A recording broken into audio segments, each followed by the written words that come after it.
ਸਤਨਾਮ ਸ੍ਰੀ ਵਾਹਿਗੁਰੂ ਸਾਹਿਬ JIO.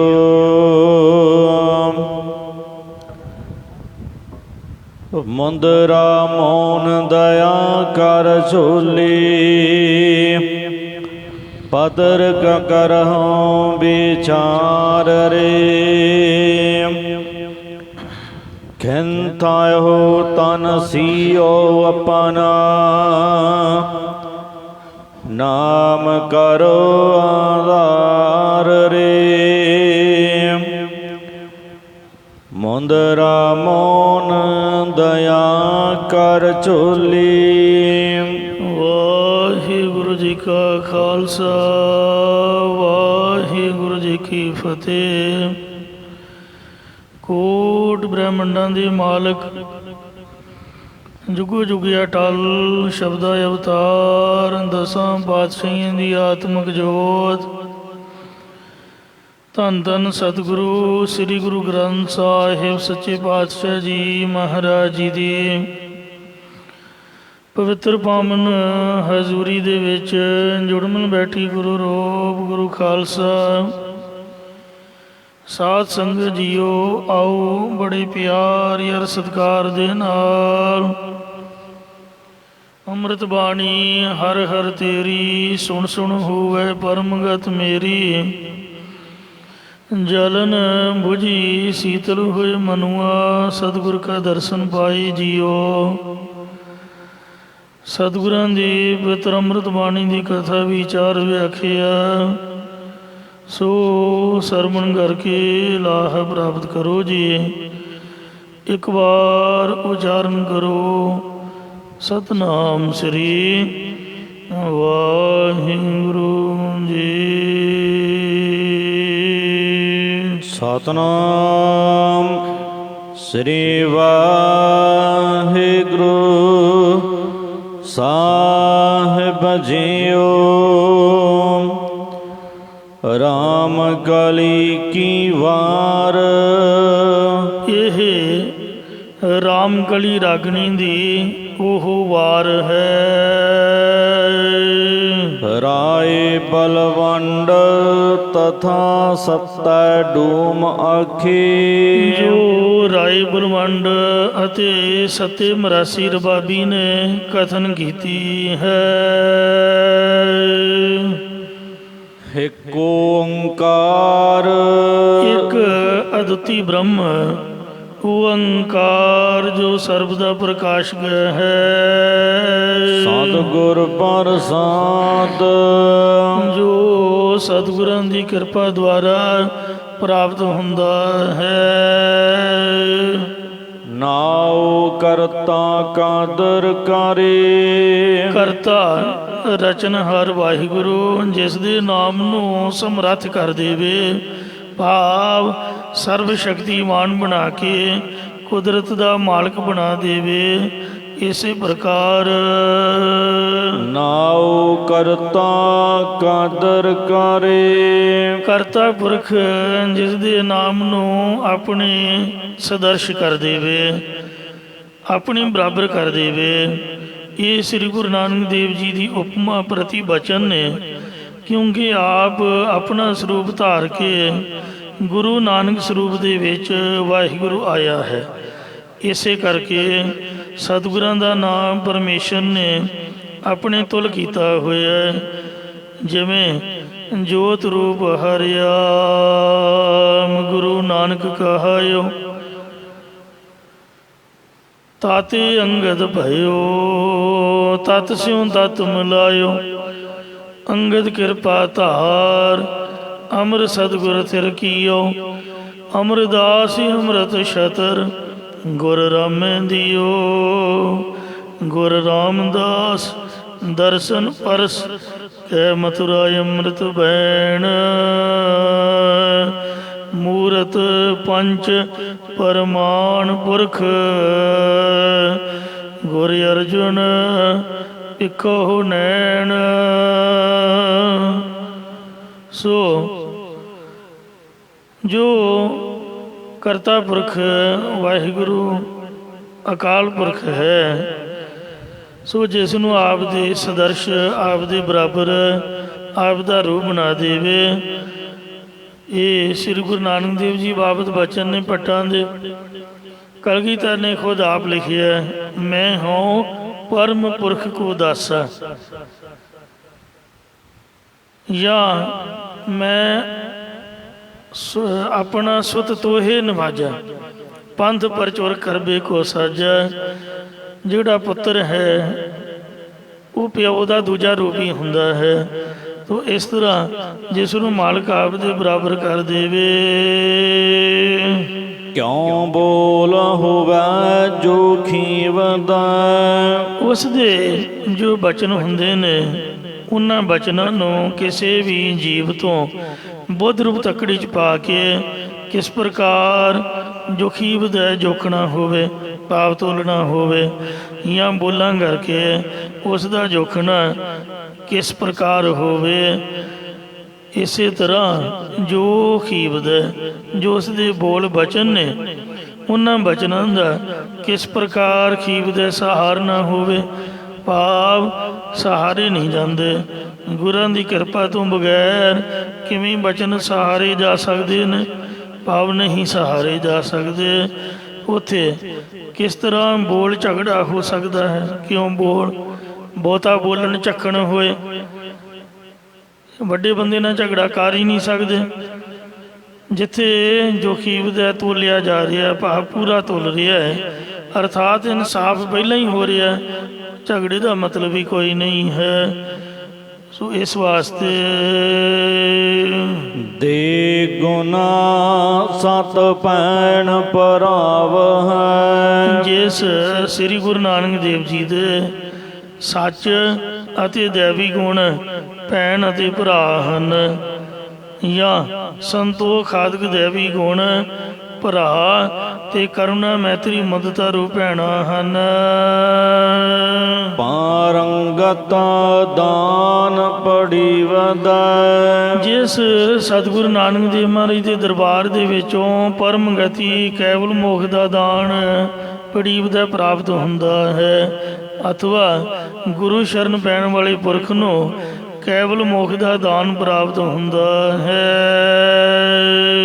Nanak ਰਾਜ ਚਲਾਇਆ, ਸ੍ਰੀ ਗੁਰੂ ਨਾਨਕ ਦੇਵ ਜੀ ਨੇ ਗੁਰਤਾ ਗੱਦੀ ਰੂਪ ਰਾਜ ਤਰਲੋਕੀ ਦੇ ਉਧਾਰ ਕਰਨ ਵਾਸਤੇ ਚਲਾਇਆ ਹੈ। ਸੱਚ ਕੋਟ ਸਤਾਣੀ ਨੀਵਦਾ, ਸੱਚ ਸਰੂਪ ਦੀ ਪ੍ਰਾਪਤੀ ਵਾਸਤੇ ਸੱਚਾ ਸਤਸੰਗਤ, ਸੱਚਾ ਨਾਮ, ਸੱਚ ਬੋਲਣ ਰੂਪੀ ਕਿਲਾ ਰਚਨੇ ਨੂੰ ਸਤਾਣੀ ਸਹਿਤ ਵਿਵੇਕ ਰੂਪ ਬਲ ਦੇ, ਭਗਤੀ ਰੂਪ ਕੰਧ ਦੀ ਨਿਮਰਤਾ ਧਾਰਨ ਰੂਪ ਡੂੰਗੀ ਕਰਕੇ ਸ਼ਰਧਾ ਰੂਪ ਨੀਂਹ ਰੱਖ ਦਿੱਤੀ ਹੈ, ਜਾਂ ਸੱਚ ਰੂਪ ਕੋਟ ਹੈ ਤੇ ਭਗਤੀ ਜਾਂ ਸ਼ਰਧਾ ਰੂਪ ਤਾਣ ਵਾਲੀ ਭਾਵ ਮਜ਼ਬੂਤ ਨੀਂਹ ਰੱਖ ਦਿੱਤੀ ਹੈ।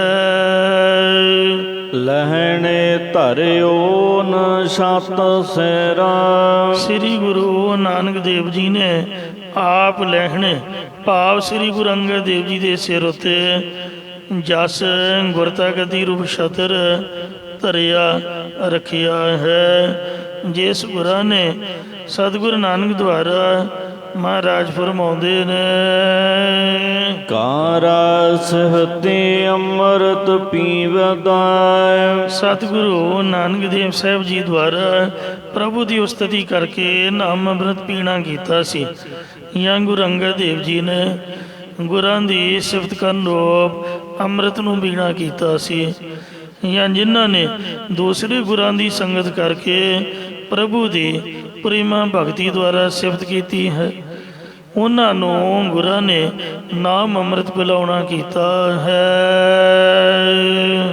ਮਾਤਾ ਗੁਰ ਆਤਮ ਦੇਵ ਦੇਵ, ਜੋ ਸਤਿਗੁਰੂ ਨਾਨਕ ਦੇਵ ਜੀ ਨੇ ਸਾਰਿਆਂ ਦਾ ਆਤਮ ਦੇਵ ਆਪਣਾ ਆਪ ਰੂਪ ਤੇ ਪ੍ਰਕਾਸ਼ ਰੂਪ ਬ੍ਰਹਮ ਦੀ ਪ੍ਰਾਪਤੀ ਕਰਾਉਣ ਵਾਲੀ ਸਿੱਖਿਆ ਦਿੱਤੀ ਹੈ। ਖੜਗ ਜੋਰ ਪੁਰਾਂ ਕੋਏ ਜੀਦਾ, ਇੱਕ ਸ੍ਰੀ ਗੁਰੂ ਅੰਗਦ ਦੇਵ ਜੀ ਨੂੰ ਢਾਲ ਬਖਸ਼ੀ ਸੀ, ਅਤੇ ਗੁਰਾਂ ਨੇ ਜੋਰ ਗਿਆਨ ਰੂਪੀ ਖੜਗ ਖੰਡਾ ਬੜੇ ਹੀ ਪਰਾਕੋਏ ਬਲ ਵਾਲਾ ਸ੍ਰੀ ਗੁਰੂ ਅੰਗਦ ਦੇਵ ਜੀ ਦੇ ਜੀ ਹਿਰਦੇ ਵਿੱਚ ਦਿੱਤਾ ਸੀ। ਗੁਰ ਚੇਲੇ ਰਾਸ ਕੀ, ਸ੍ਰੀ ਗੁਰੂ ਨਾਨਕ ਦੇਵ ਜੀ ਨੇ ਗੁਰਤਾ ਗੱਦੀ ਅਤੇ ਨਾਨਕ ਸਲਾਮਤ ਥੀ ਵਧਾਇ। ਸੋ ਸੰਸਾਰ ਦੇ ਵਿੱਚ ਅਸਥਿਤ ਬਿਰਾਜਮਾਨ ਹੁੰਦਿਆਂ ਹੀ ਸ੍ਰੀ ਗੁਰੂ ਅੰਗਦ ਦੇਵ ਜੀ ਨੂੰ ਗੁਰਤਾ ਗੱਦੀ ਬਖਸ਼ ਕੇ ਸ੍ਰੀ ਗੁਰੂ ਨਾਨਕ ਦੇਵ ਮਹਾਰਾਜ ਨੇ ਗੁਰਤਾ ਗੱਦੀ ਉੱਪਰ ਸੰਸਾਰ ਦੇ ਵਿੱਚ ਬਿਰਾਜਮਾਨ ਅਸਥਿਤ ਹੁੰਦਿਆਂ ਹੀ ਸ੍ਰੀ ਗੁਰੂ ਅੰਗਦ ਦੇਵ ਜੀ ਨੂੰ ਗੁਰਤਾ ਗੱਦੀ ਬਖਸ਼ ਕੇ ਗੁਰੂ ਅਤੇ ਚੇਲੇ ਸਿੱਖ ਦੀ ਰਹਿਰਾਸ ਦਾ ਭਾਵ ਆਪਾਂ ਤਾਂ ਜੋ ਸ਼ਾਮਾਂ ਨੂੰ ਪਾਠ ਹੁੰਦਾ ਉਹਨੂੰ ਕਹਿੰਦੇ ਰਹਿਰਾਸ ਸਾਹਿਬ ਦਾ ਪਾਠ, ਪਰ ਅਸਲ 'ਚ ਰਹਿਰਾਸ ਦਾ ਅਖਰੀ ਅਰਥ ਹੈ ਰਹੁ ਰੀਤ ਮਰਿਆਦਾ। ਇਹ ਆਪ ਤੋਰਨਾ ਕੀਤੀ ਹੈ ਸ੍ਰੀ ਗੁਰੂ ਅੰਗਦ ਦੇਵ ਜੀ ਨੂੰ ਗੁਰਤਾ ਗੱਦੀ ਬਖਸ਼ ਕੇ ਸ੍ਰੀ ਗੁਰੂ ਨਾਨਕ ਦੇਵ ਜੀ ਨੇ ਆਪਣੇ ਸਰੀਰ ਕਾਲ ਵਿੱਚ ਹੁੰਦਿਆਂ ਹੀ ਚੇਲੇ ਸਿੱਖ ਨੂੰ ਗੁਰੂ ਦੀ ਪਦਵੀ ਗੱਦੀ ਤੇ ਬਿਠਾਉਣ ਦੀ ਯੋਗ ਰਹੁ ਰੀਤ ਅਦਾ ਕੀਤੀ ਅਤੇ ਗੁਰਸਿੱਖੀ ਦੀ ਰਹੁ ਰੀਤ ਮਰਿਆਦਾ ਚਲਾਉਣ ਲਈ ਸਥਾਪਨ ਕੀਤਾ। ਸਹਿ ਟਿੱਕਾ ਦੇ ਤੋਸ ਜੀਵਦਾ, ਸੱਚੇ ਪਾਤਸ਼ਾਹ ਸ੍ਰੀ ਗੁਰੂ ਨਾਨਕ ਦੇਵ ਜੀ ਨੇ ਗੁਰਤਾ ਗੱਦੀ ਦਾ ਜੋ ਟਿੱਕਾ ਤਿਲਕ ਸ੍ਰੀ ਗੁਰੂ ਅੰਗਦ ਦੇਵ ਜੀ ਨੂੰ ਜਿਉਂਦਿਆਂ ਭਾਵ ਜੀਵਨ ਕਾਲ ਵਿੱਚ ਹੁੰਦਿਆਂ ਹੀ ਆਪਣੇ ਹੱਥੀਂ ਦਿੱਤਾ ਸੀ। ਲਹਿਣੇ ਦੀ ਫੇਰਾਈਐ ਨਾਨਕਾ ਦੋਹੀ ਖਟੀਐ। ਸੋ ਇੰਜ ਇਹ ਰਾਮਗਲੀ ਦੀ ਜੋ ਤੀਸਰੀ ਵਾਰ ਦੇ ਵਿੱਚ ਰਾਏ ਬਲਵੰਡ ਤੇ ਸੱਤੇ ਡੋਮ ਜੀ ਨੇ ਸਾਡੇ ਸਤਿਗੁਰੂ ਮਹਾਰਾਜ ਸਾਹਿਬ ਸੱਚੇ ਪਾਤਸ਼ਾਹ ਸ੍ਰੀ ਗੁਰੂ ਨਾਨਕ ਦੇਵ ਜੀ ਸ੍ਰੀ ਗੁਰੂ ਅੰਗਦ ਦੇਵ ਜੀ ਆਦਿਕ ਪੰਜਾਂ ਸਤਿਗੁਰਾਂ ਦੀ ਮਹਿਮਾ ਕੀਤੀ ਹੈ, ਜੋ ਇੱਕ ਮੰਗਲ ਰੂਪ ਜਾਣ ਕਰਕੇ ਕਥਾ ਤੋਂ ਪਹਿਲਾਂ ਪ੍ਰਾਰੰਭਤਾ ਦੇ ਵਿੱਚ ਮੰਗਲ ਕਰੀਦੇ ਨੇ। ਉਸ ਤਰੀਕੇ ਦੇ ਨਾਲ ਇਹ ਦਰਸ਼ਨ ਮਾਤਰ ਗੁਰੂ ਸਾਹਿਬ ਦੀ ਜੋ ਮਹਿਮਾ ਹੈ ਉਹਦੇ ਦਰਸ਼ਨ ਕੀਤੇ ਨੇ। ਆਓ ਬੜੇ ਪਿਆਰ ਔਰ ਸਤਿਕਾਰ ਦੇ ਨਾਲ ਲੜੀਵਾਰ ਕਥਾ ਵਿੱਚ ਚਿੱਤ ਜੋੜੀਏ। ਧੰਨ ਭਗਤ ਕਬੀਰ ਸਾਹਿਬ ਜੀ ਜਿਨ੍ਹਾਂ ਦਾ ਅੱਜ ਪਵਿੱਤਰ ਅਵਤਾਰ ਦਿਹਾੜਾ ਹੈ। ਸਭ ਤੋਂ ਪਹਿਲਾਂ ਗੁਰੂ ਘਰ ਵੱਲੋਂ ਭਗਤ ਕਬੀਰ ਸਾਹਿਬ ਜੀ ਦੇ ਅਵਤਾਰ ਦਿਹਾੜੇ ਦੀ ਆਪ ਨੂੰ ਲੱਖ ਲੱਖ ਵਧਾਈ ਦੀ ਹੋਵੇ, ਲੱਖਾਂ ਹੀ ਮੁਬਾਰਕਾਂ ਦਿੰਦੇ ਹੋਇਆਂ ਆਓ ਕਬੀਰ ਸਾਹਿਬ ਜੀ ਦੇ ਉਪਦੇਸ਼ ਨੂੰ ਵਿਚਾਰਦੇ ਹਾਂ। ਪਿਛਲੇ ਦਿਨਾਂ ਤੋਂ ਰਾਮਗਲੀ ਦੀ ਭਗਤ ਬਾਣੀ ਪ੍ਰਾਰੰਭ ਹੈ, ਪਿਆਰ ਨਾਲ ਸੁਣੋ ਜੀ। ਮੁਦਰਾ ਮੋਨ ਦਇਆ ਕਰ ਝੋਲੀ, ਮੁੰਦਰਾ ਮੋਹਨ ਦਇਆ ਕਰ ਝੋਲੀ। ਇਹ ਜੋ ਪਾਵਨ ਸ਼ਬਦ ਹੈ ਇੱਕ ਜੋਗੀ ਦੇ ਪਰਥਾਏ ਕਬੀਰ ਸਾਹਿਬ ਜੀ ਨੇ ਉਚਾਰਿਆ। ਇੱਕ ਜੋਗੀ ਭਗਤ ਕਬੀਰ ਸਾਹਿਬ ਜੀ ਦੇ ਕੋਲ ਆ ਕੇ ਕਹਿਣ ਲੱਗਾ ਕਿ ਮੇਰੇ ਵਿੱਚ ਇਤਨੀ ਸ਼ਕਤੀ ਹੈ ਕਿ ਮੈਂ ਹੱਥ ਦੀ ਤਲੀ ਤੇ ਬਗੀਚੀ ਜਮਾ ਕੇ ਦਿਖਾ ਸਕਦਾ। ਕੀ ਕਬੀਰ ਜੀ ਤੁਸੀਂ ਵੀ ਇਹ ਤਾਕਤ ਰੱਖਦੇ ਹੋ? ਜੇ ਤਾਕਤ ਨਹੀਂ ਰੱਖਦੇ ਤਾਂ ਤੁਸੀਂ ਯੋਗ ਭੇਖ ਧਾਰਨ ਕਰ ਲਵੋ, ਫਿਰ ਮੈਂ ਤੁਹਾਨੂੰ ਹੱਥ ਦੀ ਤਲੀ ਤੇ ਬਗੀਚੀ ਜਮਾਉਣ ਦੀ ਜਾਚ ਤੁਹਾਨੂੰ ਵੀ ਦੱਸ ਦਿਆਂਗਾ। ਇਹ ਸੁਣ ਕੇ ਭਗਤ ਕਬੀਰ ਜੀ ਕਹਿਣ ਲੱਗੇ ਕਿ ਮੈਨੂੰ ਬਾਹਰਲੇ ਭੇਖ ਦੀ ਕੋਈ ਲੋੜ ਨਹੀਂ, ਕਿਉਂਕਿ ਮੈਂ ਅੰਤਰੀਵ ਯੋਗ ਭੇਖ ਧਾਰਨ ਕੀਤਾ ਹੋਇਆ। ਜੇਕਰ ਤੇਰੇ ਮਨ ਦੀ ਇੱਛਾ ਹੈ ਤਾਂ ਤੂੰ ਵੀ ਫਿਰ ਅੰਤਰੀਵ ਯੋਗ ਭੇਖ ਧਾਰਨ ਕਰ। ਤਦੋਂ ਜੋਗੀ ਕਹਿਣ ਲੱਗਾ ਕਿ ਅੰਤਰੀਵ ਯੋਗ ਕਿਹੜਾ ਹੈ? ਤਾਂ ਕਬੀਰ ਜੀ ਨੇ ਇਹ ਪਾਵਨ ਸ਼ਬਦ ਉਚਾਰਨ ਕੀਤਾ, ਖਿਆਲ ਕਰਨਾ, ਹੱਥ ਦੀ ਤਲੀ ਤੇ ਵਾਲ ਨਹੀਂ ਉੱਗਦੇ, ਬਾਹਾਂ ਦੇ ਹੁੰਦੇ ਨੇ, ਉੱਪਰਲੇ ਪਾਸੇ ਹੁੰਦੇ ਨੇ। ਜੇ ਕੋਈ ਤਲੀ 'ਤੇ ਸਰੋਂ ਵੀ ਜਮਾ ਕੇ ਵਿਖਾ ਦੇਵੇ ਤਾਂ ਵੀ ਸਿੱਖ ਨੇ। ਉਸ ਬੰਦੇ ਦੇ ਮਗਰ ਨਹੀਂ ਲੱਗਣਾ, ਉਹਦੇ 'ਤੇ ਵਿਸ਼ਵਾਸ ਨਹੀਂ ਕਰਨਾ। ਗੁਰੂ ਘਰ ਦੇ ਵਿੱਚ ਕੋਈ ਸ਼ਕਤੀ ਜਾਂ ਕੋਈ ਕਰਾਮਾਤ ਇਹਦੀ ਪ੍ਰਧਾਨਤਾ ਨਹੀਂ ਹੈ। ਗੁਰਬਾਣੀ ਦੇ ਨਿਤਨੇਮ ਦੀ, ਭਜਨ ਬੰਦਗੀ ਦੀ ਅਤੇ ਵਾਹਿਗੁਰੂ ਦੇ ਸਿਮਰਨ ਅਤੇ ਸੇਵਾ ਦੀ ਹੋਈ ਕਰਾਮਾਤ ਮੰਨੀ ਜਾਂਦੀ ਹੈ।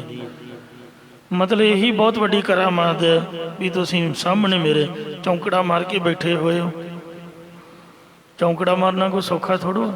ਇਹੀ ਸ਼ਕਤੀ ਹੈ ਵਾਹਿਗੁਰੂ ਜੀ ਦੀ ਕਿ ਰੱਬ ਨੇ ਸਾਨੂੰ ਅੰਮ੍ਰਿਤ ਵੇਲੇ ਠਾ ਕੇ ਨਵਾ ਧਵਾ ਕੇ ਆਪਦੇ ਸਾਹਮਣੇ ਬਿਠਾ ਲਿਆ ਹੈ।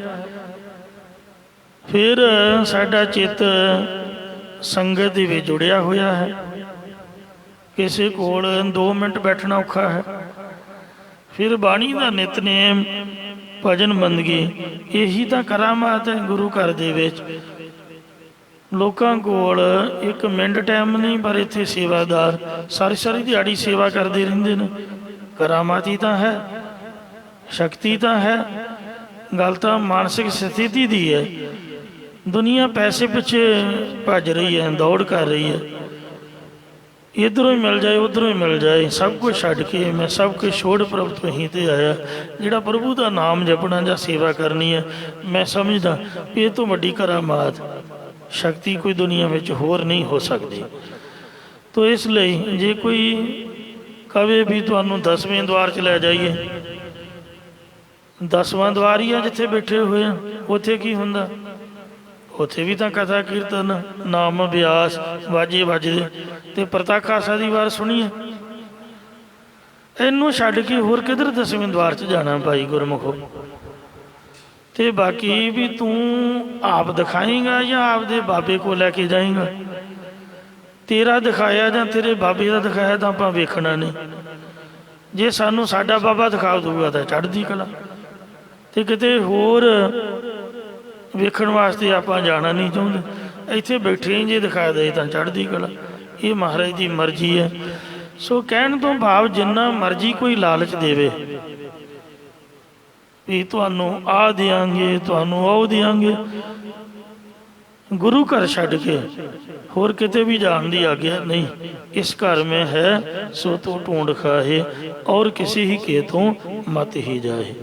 ਸ਼ਕਤੀਆਂ ਵਾਲੇ ਦੇ ਪਿੱਛੇ ਨਹੀਂ ਲੱਗਣਾ, ਬੰਦਗੀ ਹੀ ਸ਼ਕਤੀ ਮੰਨਣੀ ਹੈ। ਤੋ ਕਬੀਰ ਜੀ ਅੰਤਰੀ ਵਿਜੋਗ ਬਾਰੇ ਐਸਾ ਜੋਗ ਕਮਾਵੋ ਜੋਗੀ। ਗੁਰੂ ਸਾਹਿਬਾਂ ਨੇ ਵੀ ਲਿਖਿਆ, ਰੇ ਮਨ ਐਸੋ ਕਰ ਸੰਨਿਆਸਾ, ਬਨ ਸੇ ਸਦਨ ਸਭੈ ਕਰ ਸਮਝੋ, ਮਨ ਹੀ ਮਾਹੀ ਉਦਾਸਾ। ਅੰਤਰੀ ਵਿਜੋਗ ਦਾ ਗਿਆਨ ਉਹਦੀ ਸਿੱਖਿਆ ਦੇ ਰਹੇ ਹਨ। ਪੱਤਰ ਮੁੰਦਰਾ ਮੋਨ ਦਇਆ ਕਰ ਝੋਲੀ। ਇਹ ਜੋਗੀ ਮਨ ਦੇ ਬਾਹਰਲੇ ਤੇ ਅੰਦਰਲੇ ਸੰਕਲਪ ਵਿਕਲਪ ਰੋਕ ਕੇ ਮੂਨ ਚੁੱਪਤਾ ਰੂਪ ਮੁੰਦਰਾਂ ਪਾਉਣਾ ਕਰ। ਜਿਹੜੀਆਂ 2 ਮੁੰਦਰਾਂ ਪਾਉਂਦੇ ਨੇ, ਜਿਹੜਾ ਚੁੱਪ ਰਹਿਣਾ ਹੈ ਬਾਹਰਲੇ ਫੁਰਨਿਆਂ ਤੋਂ, ਇਹ ਮੁੰਦਰਾਂ ਪਾ ਜਾਂ ਮਨ ਤੇ ਬਾਣੀ ਦੀ ਮੌਨਤਾ ਕਰਨ ਰੂਪ 2 ਮੁੰਦਰਾਂ ਪਾਉਣਾ ਕਰ। ਜਾਂ ਮਨ ਰੂਪ ਜੋਗੀ ਤੇ ਸੰਕਲਪਾਂ ਵਿਕਲਪਾਂ ਰੂਪ ਕੰਨਾਂ ਨੂੰ ਵਿਚਾਰ ਰੂਪ ਛੁਰੀ ਨਾਲ ਚੀਰ ਕੇ ਅੰਦਰੋਂ ਬਾਹਰੋਂ ਮੌਨ ਧਾਰਨ ਰੂਪ ਮੁੰਦਰਾਂ ਪਾਉਣਾ ਕਰ। ਭਾਵੇਂ ਬਾਹਰਲੀ ਮੌਨਤਾ ਜੋ ਘੱਟ ਬੋਲਣਾ, ਤੇ ਅੰਦਰਲੀ ਮੌਨਤਾ ਹੈ ਜੋ ਅਹੰਕਤਾ ਮਮਤਾ ਤੋਂ ਰਹਿਤ ਹੋਣਾ ਹੈ। ਦਇਆ ਕਰ ਝੋਲੀ ਸਭ ਜੀਵਾਂ 'ਤੇ ਤਰਸ ਕਰਨ ਰੂਪ ਝੋਲੀ ਬਣਾਉਣਾ ਕਰ। ਜਾਂ ਆਪਣੇ ਜੀਵ ਆਤਮਾ ਦੇ ਦਇਆ ਕਰਨ ਨੂੰ ਵਿਝੋਲੀ ਬਣਾਉਣਾ ਕਰ।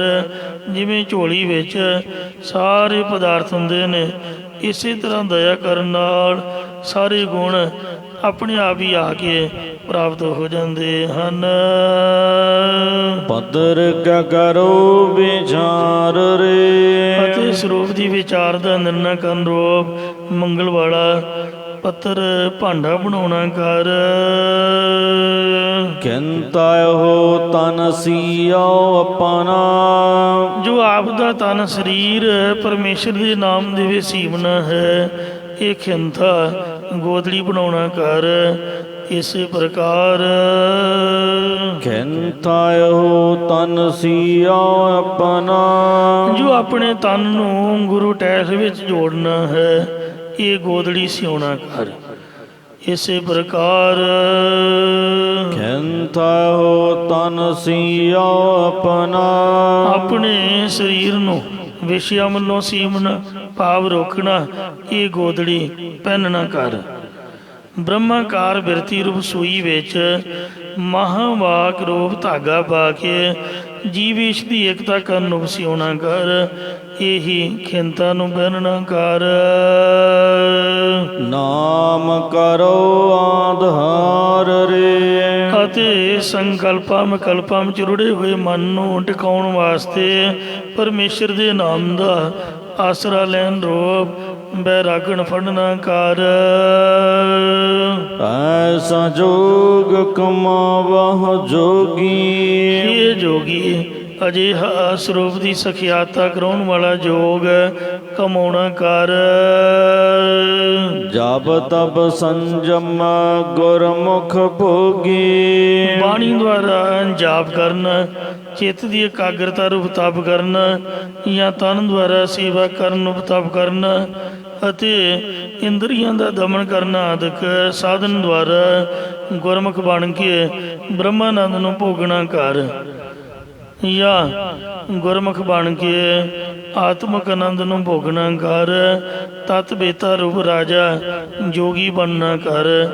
ਇਸੇ ਪ੍ਰਕਾਰ ਜਪ ਤਪ ਸੰਜਮ ਗੁਰਮੁਖ ਭੋਗੀ ਜਪ ਤਪ ਸੰਜਮ ਆਦਿਕ ਸਾਧਨਾ ਨੂੰ ਚੇਲੇ ਬਣਾਉਣਾ ਕਰ, ਅਤੇ ਮੁਖੀ ਗੁਰਾਂ ਦੁਆਰਾ ਜੋਗਾਨੰਦ ਰੂਪ ਭੋਜਨ ਇਹ ਛਕਣਾ ਕਰ। ਰਹਾਉ ਵਿਸ਼ਰਾਮ ਦੇ ਕਰ ਫੁਰਮਾਨ ਕਰਦੇ ਨੇ।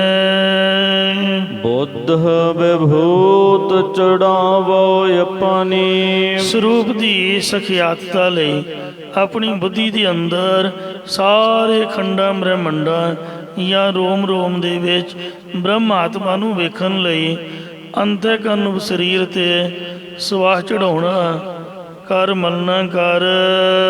ਜਾਂ ਇਸੇ ਤਰ੍ਹਾਂ ਬੁੱਧ ਵਿਭੂਤ ਚੜਾਵੋ ਆਪਣੀ ਆਪਣੀ ਬੁੱਧੀ ਨੂੰ ਪਰਮੇਸ਼ਰ ਵੱਲ ਲਗਾਉਣ ਰੂਪ ਸਵਾਹ ਮਲਣਾ ਕਰ। ਅਤੇ ਸਿੰਘੀ ਸੁਰਤਮ ਲਾਈ ਜੋ ਪਰਮੇਸ਼ਰ ਦੇ ਨਾਲ ਸੁਰਤੀ ਮਿਲਾਉਣੀ ਹੈ, ਜਾਂ ਜੋ ਸੋ ਸ੍ਰੇਸ਼ਟ ਰਤ ਪ੍ਰੀਤੀ ਦੁਆਰਾ ਬਿਰਤੀ ਨੂੰ ਬ੍ਰਹਮਾਕਾਰ ਕਰਕੇ ਪਰਮੇਸ਼ਰ ਨਾਲ ਮਿਲਾਉਣਾ ਹੈ, ਇਹ ਸਿੰਘੀ ਵਜਾਉਣਾ ਕਰ। ਕਾਰ ਬੈਰਾਗ ਫੇਰਾਉ ਤਨ ਨਗਰੀ ਇਹ ਜੋਗੀ ਵੈਰਾਗ ਧਾਰਨ ਕਰਕੇ ਦੇ ਅਧਿਆਸ ਨੂੰ ਛੱਡਣ ਲਈ ਸਰੀਰ ਰੂਪ ਨਗਰੀ ਵਿੱਚ ਫਿਰਨਾ ਕਰ। ਇਸੇ ਪ੍ਰਕਾਰ ਕਾਰ ਬੈਰਾਗ ਫੇਰਾਉ ਤਨ ਨਗਰੀ ਵੈਰਾਗ ਧਾਰਨ ਕਰਕੇ ਸਰੀਰ ਰੂਪ ਨਗਰੀ ਦੇ ਮਾਣ ਕਰਨ ਵੱਲੋਂ ਫਿਰਨਾ ਕਰ। ਮਨ ਕੀ ਕਿੰਗੁਰੀ ਬਜਾਈ ਅਤੇ ਚਿੱਤ ਦੀ ਬਿਰਤੀ ਨੂੰ ਇੱਕ ਰਸ ਪਰਮੇਸ਼ਰ ਨਾਲ ਜੋੜ ਕੇ ਰੱਖਣ ਰੂਪ ਕਿੰਗੁਰੀ ਵੀਣਾ ਵਜਾਉਣਾ ਕਰ। ਜਾਂ ਮਨ ਦੀ ਪ੍ਰੀਤੀ ਦੁਆਰਾ ਨਾਮ ਜਪਨ ਰੂਪ ਕਿੰਗਰੀ ਵਜਾਉਣਾ ਕਰ। ਪੰਜ ਤਤ ਲੈ ਹਿਰਦੈ ਰੱਖੋ ਜੋ ਪੰਜਾਂ ਤੱਤਾਂ ਦੀ ਧਾਰਨਾ ਲੈ ਕੇ ਹਿਰਦੇ ਵਿੱਚ ਰੱਖਣਾ ਹੀ ਹੇਠਾਂ ਮਛਾਉਣ ਲਈ ਆਸਨ ਬਣਾਉਣਾ ਕਰ। ਇਸੇ ਪ੍ਰਕਾਰ ਕਰ ਬੈਰਾਗ ਫਿਰੋ ਤਨ ਨਗਰੀ ਪੰਜ ਤਤ ਲੈ ਹਿਰਦੈ ਰੱਖੋ ਸੰਤ ਜਨਾਂ ਦੀ ਸੰਗਤ ਦੁਆਰਾ। ਪੰਜ ਕੌਣ ਨੇ ਗੁਰਦੁਆਰੇ ਦੇ? ਪਿੰਡ ਦੇ ਪੰਜ ਦਾ ਨੰਬਰਦਾਰ ਮੋਹਤਬਾਰ ਹੁੰਦੇ। ਇੱਕ ਸਰਪੰਚ ਹੁੰਦਾ, ਉਹ ਤਾਂ ਵੋਟਾਂ ਨਾਲ ਚੁਣੀਂਦੇ ਨੇ। ਗੁਰਦੁਆਰੇ ਦੇ ਪੰਜ ਕੌਣ ਨੇ? ਗੁਰਦੁਆਰੇ ਦੇ ਪੰਜ ਪ੍ਰਵਾਨ, ਪੰਜ ਪ੍ਰਧਾਨ, ਨਾਮ ਅਭਿਆਸੀ, ਰਹਿਤ ਮਰਜ਼ਾਦਾ ਵਿੱਚ ਪ੍ਰਪੱਕ, ਜਿਹੜੇ ਸੰਤ ਮਹਾਂਪੁਰਖ ਨੇ, ਪੰਜ ਪਿਆਰੇ ਨੇ, ਇਹੀ ਪੰਜ ਨੇ। ਇਹ ਪੰਜ ਤੱਤ ਲੈ ਸੰਤ ਜਨਾਂ ਦੀ ਸੰਗਤ ਦੁਆਰਾ ਸਿਧਾਂਤ ਸਰੂਪ ਦਾ ਗਿਆਨ ਲੈ ਕੇ ਹਿਰਦੇ ਰੱਖੋ, ਹਿਰਦੇ ਵਿੱਚ ਰੱਖਣਾ ਕਰੋ। ਇਸੇ ਪ੍ਰਕਾਰ ਪੰਜ ਤਤ ਲੈ ਹਿਰਦੈ ਰੱਖੋ। ਪੰਜ ਜੋ ਚੇਤਨ ਬ੍ਰਹਮ ਹੈ ਉਸ ਤਤ ਸਰੂਪ ਦੀ ਵਿਚਾਰ ਨੂੰ ਲੈ ਕੇ ਹਿਰਦੇ ਵਿੱਚ ਰੱਖਣਾ ਕਰ। ਰਹਿਨ ਰਾਲਮ ਤਾੜੀ। ਫਿਰ ਐਸੀ ਸਮਾਧੀ ਲੱਗੇਗੀ ਕਿ ਤੇਰੀ ਬਿਰਤੀ ਤਿੰਨਾਂ ਗੁਣਾਂ ਤੋਂ ਨਿਰਲੇਪ ਹੋ ਕੇ ਰਹੇਗੀ। ਜਾਂ ਜਾਗਰਤ ਸੁਪਨ ਸਖੋਬਤ ਦੇ ਪ੍ਰਕਾਸ਼ ਦਾ ਰੂਪ ਨੂੰ ਵੇਖ ਕੇ ਨਿਆਰਾ ਹੋ ਜਾਵੇਂਗਾ ਅਤੇ ਸੰਸਾਰ ਤੋਂ ਸੰਗ ਰਹਿੰਦੋ ਸਮਾਧੀ ਲਾਉਣਾ ਕਰ। ਕਹਿਤ ਕਬੀਰਾ ਸੁਨਹੁ ਰੇ ਸੰਤਹੁ। ਭਗਤ ਕਬੀਰ ਸਾਹਿਬ ਜੀ ਕਹਿੰਦੇ ਨੇ ਕਿ ਹੇ ਸੰਤ ਜਨੋ, ਹੇ ਜੋਗੀ ਜਨ, ਮੇਰੀ ਪ੍ਰਭੂ ਪ੍ਰਾਪਤੀ ਵਾਲੀ ਸਿੱਖਿਆ ਨੂੰ ਸੁਣਨਾ ਕਰੋ। ਧਰਮ ਦਇਆ ਕਰ ਬਾੜੀ। ਤੂੰ ਲੋਕਾਂ ਦੀ ਨਜ਼ਰ ਬੰਨ ਕੇ ਹੱਥ ਤੇ ਬਗੀਚੀ ਜਮਾਉਣ ਦੀ ਥਾਂ ਤੇ ਸਵੈ ਧਰਮ ਵਿੱਚ ਪ੍ਰਪੱਕ ਹੋਣ ਅਤੇ ਜੀਵਾਂ ਦੀ ਦਇਆ ਕਰਨ ਨੂੰ ਤਰਸ ਕਰਨ ਰੋ ਬਗੀਚੀ ਆਪਣੇ ਅੰਤःਕਰਨ ਨੂੰ ਹੱਥ ਤੇ ਜਮਾਉਣਾ ਕਰ। ਕਵਨ ਕਾਜ ਸਿਰਜੇ ਜਗ ਭੀਤਰ। ਇਸ ਪਾਵਨ ਸ਼ਬਦ ਵਿੱਚ ਭਗਤ ਕਬੀਰ ਜੀ ਜੀਵਾਂ ਨੂੰ ਪਰਮੇਸ਼ਰ ਦੇ ਸਨਮੁਖ ਬੇਨਤੀ ਕਰਨ ਦੀ ਜਾਚ ਦੱਸਦੇ ਸਮਝਾਉਂਦੇ ਨੇ ਕਿ ਇੰਜ ਬੇਨਤੀ ਕਰੋ, ਹੇ ਪਰਮੇਸ਼ਰ, ਕਮਨ ਕਾਜ ਸਿਰਜੇ ਜਗ ਭੀਤਰ। ਤੁਸੀਂ ਸਾਨੂੰ ਜੀਵਾਂ ਨੂੰ ਕਿਸ ਕੰਮ ਲਈ ਸੰਸਾਰ ਦੇ ਵਿੱਚ ਪੈਦਾ ਕੀਤਾ ਹੈ ਅਤੇ ਅਸੀਂ ਜੀਵਾਂ ਨੇ ਜਨਮ ਕਵਨ ਫਲ ਪਾਇਆ। ਮਨੁੱਖਾ ਜਨਮ ਧਾਰ ਕੇ ਕਿਹੜਾ ਫਲ ਪਾਇਆ ਹੈ? ਭਾਵ ਕੋਈ ਵੀ ਫਲ ਨਹੀਂ ਪਾਇਆ, ਅਰਥਾਤ ਕੋਈ ਕੰਮ ਚੰਗਾ ਕੀਤਾ ਅੱਜ ਤੱਕ? ਬਿਲਕੁਲ ਨਹੀਂ। ਤੁਸੀਂ ਸਾਨੂੰ ਆਪਣਾ ਨਾਮ ਜਪਣ ਵਾਸਤੇ, ਪਰਉਪਕਾਰ ਕਰਨ ਵਾਸਤੇ, ਦੁਖੀਆਂ ਦੇ ਦੁੱਖ ਮਿਟਾ ਕੇ ਸੁੱਖ ਪਹੁੰਚਾਉਣ ਲਈ, ਸਭਨਾਂ ਦੇ ਚਰਨਾਂ ਦੀ ਧੂੜ ਬਣਨ ਆਦਿਕ ਕਾਰਜਾਂ ਵਾਸਤੇ ਪੈਦਾ ਕੀਤਾ ਸੀਗਾ। ਪਰ ਅਸੀਂ ਫਨੀਅਰ ਨਾਗ ਸੱਪ ਵਾਂਗ ਫੂਕਾ ਮਾਰਦੇ ਨਹੀਂ ਥੱਕਦੇ। ਮੈਂ ਆਹ ਕਰ ਦਿਆਂਗਾ, ਮੈਂ ਉਹ ਕਰ ਦਿਆਂਗਾ। ਇੰਨਾ ਵੀ ਹੰਕਾਰ ਕਾਹਦਾ ਹੋਇਆ? ਹੈ ਤਾਂ ਮਿੱਟੀ ਹੋਈ ਹੈ। ਮਾਟੀ ਕੋ ਪੁੱਤਰਾ, ਮਿੱਟੀ ਦਾ ਪੁਤਲਾ ਏ, ਪੰਜਾਂ ਤੱਤਾਂ ਦੀ ਮਿੱਟੀ ਤੋਂ ਬਣਿਆ। ਕੈਸੇ ਨਚਤ ਹੈ, ਕਿਸ ਤਰ੍ਹਾਂ ਨੱਚਦਾ ਪਿਆ ਵੇਖੋ ਹੰਕਾਰ ਦੇ ਵਿੱਚ, ਕਿਸ ਤਰ੍ਹਾਂ ਦੀਆਂ ਬਾਤਾਂ ਮਾਰ ਰਿਹਾ ਹੈ। ਆਪਦੇ ਗੁਰੂ ਪੀਰ ਦੀ ਵੀ ਕੋਈ ਸੰਗ ਸ਼ਰਮ ਨਹੀਂ ਹੈ। ਸੋ ਆਪਦੇ ਬਜ਼ੁਰਗਾਂ ਦਾ ਸਤਿਕਾਰ ਵੀ ਖਿਆਲ ਨਹੀਂ ਰੱਖਣਾ। ਕਹਿੰਦੇ ਮਾਟੀ ਕੋ ਪੁੱਤਰਾ ਕੈਸੇ ਨਚਤ ਹੈ, ਦੇਖਿਆ ਦੇਖਿਆ ਸੁਣੇ ਬੁੱਲੇ ਦੌਰਿਓ ਫਿਰਤ ਹੈ। ਜਬ ਕਛ ਪਾਵੇ ਤਬ ਗਰਵ ਕਰਤ ਹੈ।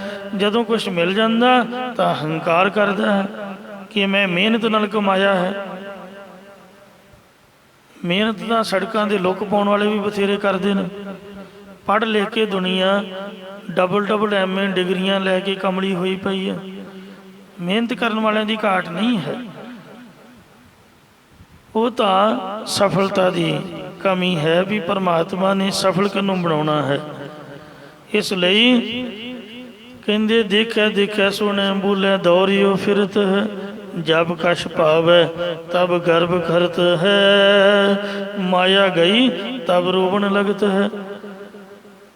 ਸੋ ਇਸ ਲਈ ਕਾਹਦੇ ਲਈ ਮਹਾਰਾਜ ਨੇ ਭੇਜਿਆ, ਸਾਨੂੰ ਜਨਮ ਦਿੱਤਾ ਸੀਗਾ ਦੁਖੀਆਂ ਦੇ ਦੁੱਖ ਮਿਟਾ ਕੇ ਸੁੱਖ ਪਹੁੰਚਾਉਣ ਲਈ, ਨਿਮਰਤਾ ਵਿੱਚ ਰਹਿਣ ਲਈ। ਤੇ ਪਰ ਅਸੀਂ ਨਾਮ ਜਪਣ ਤੋਂ ਬਗੈਰ ਹੀ ਜ਼ਿੰਦਗੀ ਸਾਰੀ ਗਵਾ ਦਿੱਤੀ ਹੈ। ਕਹਿੰਦੇ ਨੇ ਦਾਨ ਪੁੰਨ ਨਹੀਂ ਸੰਤਨ ਸੇਵਾ। ਪਰਮਾਤਮਾ ਨੇ ਮਾਇਆ ਤਾਂ ਬਖਸ਼ੀ ਸੀਗੀ ਦਾਨ ਪੁੰਨ ਸੰਤਾਂ ਦੀ ਸੇਵਾ ਲਈ, ਤੇ ਪਰ ਇਹਨੇ ਸਮਝ ਲਿਆ ਵੀ ਮੇਰੇ ਹੀ ਕਬਜ਼ੇ ਵਿੱਚ ਜੇ ਮੇਰੀ ਹੋਈ ਹੈ, ਆਪਦੀ ਸਮਝ ਲਈ, ਰੱਬ ਦੀ ਦਿੱਤੀ ਨਹੀਂ ਸਮਝੀ। ਦਾਨ ਪੁੰਨ ਨਹੀਂ ਸੰਤਨ ਸੇਵਾ, ਨਾ ਦਾਨ ਪੁੰਨ ਨਾ ਸੰਤਾਂ ਦੀ ਸੇਵਾ ਕੀਤੀ। ਕਹਿੰਦੇ ਕਿਤੇ ਹੀ ਕਾਜ ਨਾ ਆਇਆ। ਇਹ ਜੋ ਧਨ ਪਦਾਰਥ ਸੀਗਾ ਕਿਸੇ ਵੀ ਕੰਮ ਨਹੀਂ ਆਇਆ। ਉਹ ਨਾਮ ਤੋਂ ਬਗੈਰ, ਦਾਨ ਪੁੰਨ ਤੋਂ ਬਗੈਰ ਜ਼ਿੰਦਗੀ ਫਜ਼ੂਲ ਵਿਅਰਥ ਹੀ ਗਵਾ ਦਿੱਤੀ। ਭਾਵ ਨੇਦਾ ਤਰਨ ਤਾਰਨ ਚਿੰਤਾ ਮਨ। हे ਪਰਮੇਸ਼ਰ, ਜੋ ਤੇਰਾ ਨਾਮ ਸੰਸਾਰ ਸਮੁੰਦਰ ਤੋਂ ਤਾਰਨ ਲਈ ਤਰਨ ਜਹਾਜ਼ ਦੀ ਤਰ੍ਹਾਂ ਤੇ ਮਨ ਦੀਆਂ ਚਿਤਵਨੀਆਂ ਪੂਰੀਆਂ ਕਰਨ ਵਾਲਾ ਚਿੰਤਾ ਮਣੀ ਦੀ ਤਰ੍ਹਾਂ ਹੈ। ਏਕਾ ਨਿਮਖਾ ਨਾਇਓ ਮਨ ਲਾਇਆ। ਨਿਮਖ ਅੱਖ ਚਮਕਣ ਦੇ ਸਮੇਂ ਨੂੰ ਕਹਿੰਦੇ ਨੇ। ਇਸ ਲਈ ਇੱਕ ਵਾਰ ਤਾਂ ਆਪਾਂ ਬੋਲੀਏ, ਉੱਚੀ ਬੋਲੋ ਜੀ, ਮੇਰੇ ਕੰਨਾਂ 'ਚ ਵੀ ਆਵਾਜ਼ ਪਏ। ਗੱਜ ਕੇ ਕਹੋ ਸਤਿਨਾਮ ਸ੍ਰੀ ਵਾਹਿਗੁਰੂ। ਇਹ ਇੱਕ ਖਿਣ ਮਾਤਰ ਵੀ, ਇੱਕ ਵਾਰ ਵਾਹਿਗੁਰੂ ਕਹਿਣ ਮਾਤਰ ਵੀ ਇਸ ਮਨ ਨੂੰ ਤੇਰੇ ਨਾਮ ਜਪਣ ਵਿੱਚ ਅਸੀਂ ਨਹੀਂ ਲਾਇਆ ਹੈ ਜੀ। ਗੋਬਿੰਦਾ ਇਹ ਇੰਦਰੀਆਂ ਦੇ ਬਿੰਦ ਰੱਖਿਅਕ ਪਰਮੇਸ਼ਰ ਵਾਹਿਗੁਰੂ, ਸੋ ਸਭਨਾਂ ਨੂੰ ਰੋਜੀ ਰੋਟੀ ਦੇ ਕੇ ਪਾਲਣਾ ਕਰਨ ਵਾਲੇ ਤੇ ਧਰਤੀ ਦੇ ਰੱਖਿਅਕ, ਜੀਵਾਂ ਦੇ ਰੱਖਿਅਕ ਵਾਹਿਗੁਰੂ ਜੀ। ਹਮ ਐਸੇ ਅਪਰਾਧੀ। ਅਪਰਾਧੀ ਦੇ ਅੱਖਰੀ ਅਰਥ ਨੇ ਅਪਰ ਅਰਾਧੀ। ਦੋ ਅੱਖਰਾਂ ਦੀ ਸੰਧੀ ਕਰਕੇ ਅਪਰਾਧੀ ਬਣਾਇਆ। ਮਤਲਬ ਜੋ ਵਾਹਿਗੁਰੂ ਨੂੰ ਛੱਡ ਕੇ ਹੋਰਨਾਂ ਦੀ ਆਰਾਧਨਾ ਕਰਦਾ ਸੋ ਕਹੀਏ ਅਪਰਾਧੀ। ਅਸੀਂ ਜੀਵ ਅਜਿਹੇ ਅਪਰ ਅਰਾਧੀ ਹਾਂ ਜੀ, ਹੋਰਨਾਂ ਨੂੰ ਆਰਾਧਨ ਵਾਲੇ ਹਾਂ। ਖਾਈ ਦਾ ਕਿਸੇ ਦਾ, ਸੁੱਖ ਕਿਸੇ ਦਾ ਭੋਗੀ ਦਾ, ਤੇ ਗੁਣ ਗਾਈ ਦੇ ਨੇ ਜੈ ਮਾਤਾ ਦੀ, ਜੈ ਮਾਤਾ ਦੀ। ਪੱਗਾਂ ਵਾਲਿਆਂ 'ਤੇ ਵੀ ਹੈਰਾਨੀ ਆਉਂਦੀ ਹੈ। ਪੱਗਾਂ ਵਾਲੇ ਸਾਰੀਆਂ ਜਗ੍ਹਾ 'ਤੇ ਪ੍ਰਧਾਨ ਨੇ। ਕਿਤੇ ਵੇਖ ਲਿਓ ਮੰਦਿਰ 'ਚ, ਮਸੀਤ 'ਚ, ਕਿਤੇ ਸਮਾਜ ਸੇਵਾ 'ਚ, ਇਹ ਪਹਿਲਾਂ ਮੂਹਰੇ ਹੋਣਗੇ। ਦੇਵੀ ਦੀ ਯਾਤਰਾ 'ਤੇ ਵੀ ਚੁੰਨੀਆਂ ਪੱਗਾਂ ਦੇ ਉੱਪਰ ਬੰਨੀਆਂ ਹੋਣਗੀਆਂ। ਕਲਗੀਧਰ ਨੇ ਤਾਂ ਮਾਈਆਂ ਦੀਆਂ ਵੀ ਚੁੰਨੀਆਂ ਲਵਾ ਕੇ ਦਸਤਾਰਾਂ ਬਣਾਈਆਂ ਸੀਗੀਆਂ। ਅੰਮ੍ਰਿਤ ਛਕਾ ਕੇ ਬੀਬੀਆਂ ਨੂੰ ਬੰਦੇ ਬਣਾਤਾ, ਤੇ ਆਪਾਂ ਬੰਦੇ ਪੱਗਾਂ ਬੰਨ੍ਹ ਕੇ ਵੀ ਉੱਤੇ ਚੁੰਨੀਆਂ ਬੰਨੀ ਫਿਰਦੇ ਹਾਂ। ਜੈ ਮਾਤਾ ਦੀ, ਜੈ ਮਾਤਾ ਦੀ। ਸੋ ਜਿਹਨੇ ਸ਼ਕਤੀ ਬਣਾਈ ਹੈ ਦੁਰਗਾ ਸ਼ਕਤੀ, ਤੈਂ ਹੀ ਦੁਰਗਾ ਸਾਜਕੈ ਤੇ ਦੈਂਤਾਂ ਦਾ ਨਾਸ ਕਰਾਇਆ। ਠੀਕ ਹੈ ਵੀ ਦੈਂਤਾਂ ਨੂੰ ਦੁਰਗਾ ਨੇ ਮਾਰਿਆ, ਪਰ ਦੁਰਗਾ ਨੂੰ ਬਣਾਇਆ ਕਿਹਨੇ? ਬੰਦਾ ਪੁੱਛੇ। ਵਾਹਿਗੁਰੂ ਨੇ ਹੀ ਬਣਾਇਆ। ਜੇ ਦੂਲੋਂ ਦੇਵੀ ਮਾਤਾ ਹੈ ਤੇ ਪਿਓ ਵੀ ਤਾਂ ਨਾਲ ਹੀ ਖੜਾ, ਦੁਸ਼ਟ ਦਮਨ। ਤੇ ਇਸ ਵਾਸਤੇ ਸ਼ਕਤੀ ਤਾਂ ਉਹਦੀ ਹੀ ਕੰਮ ਕਰ ਰਹੀ ਹੈ, ਤੇ ਕਿਉਂ ਨਾ ਵਾਹਿਗੁਰੂ ਨੂੰ ਹੀ ਸਿੱਧਾ ਮੰਨ ਲਈਏ। ਪ੍ਰਥਮ ਭਗਵਤੀ ਸਿਮਰ ਕੇ ਗੁਰੂ ਨਾਨਕ ਲਈ ਤੇ ਆਏ। ਤੇ ਇਸ ਲਈ ਵਾਹਿਗੁਰੂ ਵੱਲ ਸਾਡਾ ਧਿਆਨ ਹੋਵੇ। ਪਰ ਅਸੀਂ ਇਹੋ ਜਿਹੇ ਅਪਰਾਧੀ, ਮਤਲਬ ਗੁਨਾਹਗਾਰ ਬੰਦੇ ਆ। ਖਾ ਪੀ ਕੇ ਢਿੱਡ 'ਤੇ ਹੱਥ ਮਾਰ ਕੇ ਆਹ ਕਰਕੇ ਤੇ ਦੂਜੇ ਪਾਸੇ ਧਿਆਨ ਕਰ ਲਾਂਗੇ। ਜਿੰਨੇ ਸੁੱਖ ਦਿੱਤਾ ਹੈ ਉਹਨੂੰ ਭੁੱਲ ਜਾਵਾਂਗੇ। ਤੋ ਹੋਰ ਦੇਵੀ ਦੇਵਤਿਆਂ ਨੂੰ ਆਰਾਧਨ ਵਾਲੇ ਗੁਨਾਹਗਾਰ ਹਨ। ਜੈਨ ਪ੍ਰਭ ਜੀਉ ਪਿੰਡ ਥਾਂ ਦੀਆਂ। ਪ੍ਰਸ਼ਾਦ ਪਾਣੀ ਛਕ ਕੇ ਵੀ ਅਰਦਾਸ ਕਰਕੇ ਵਾਹਿਗੁਰੂ ਦਾ ਧੰਨਵਾਦ ਨਹੀਂ ਕਰਦੇ।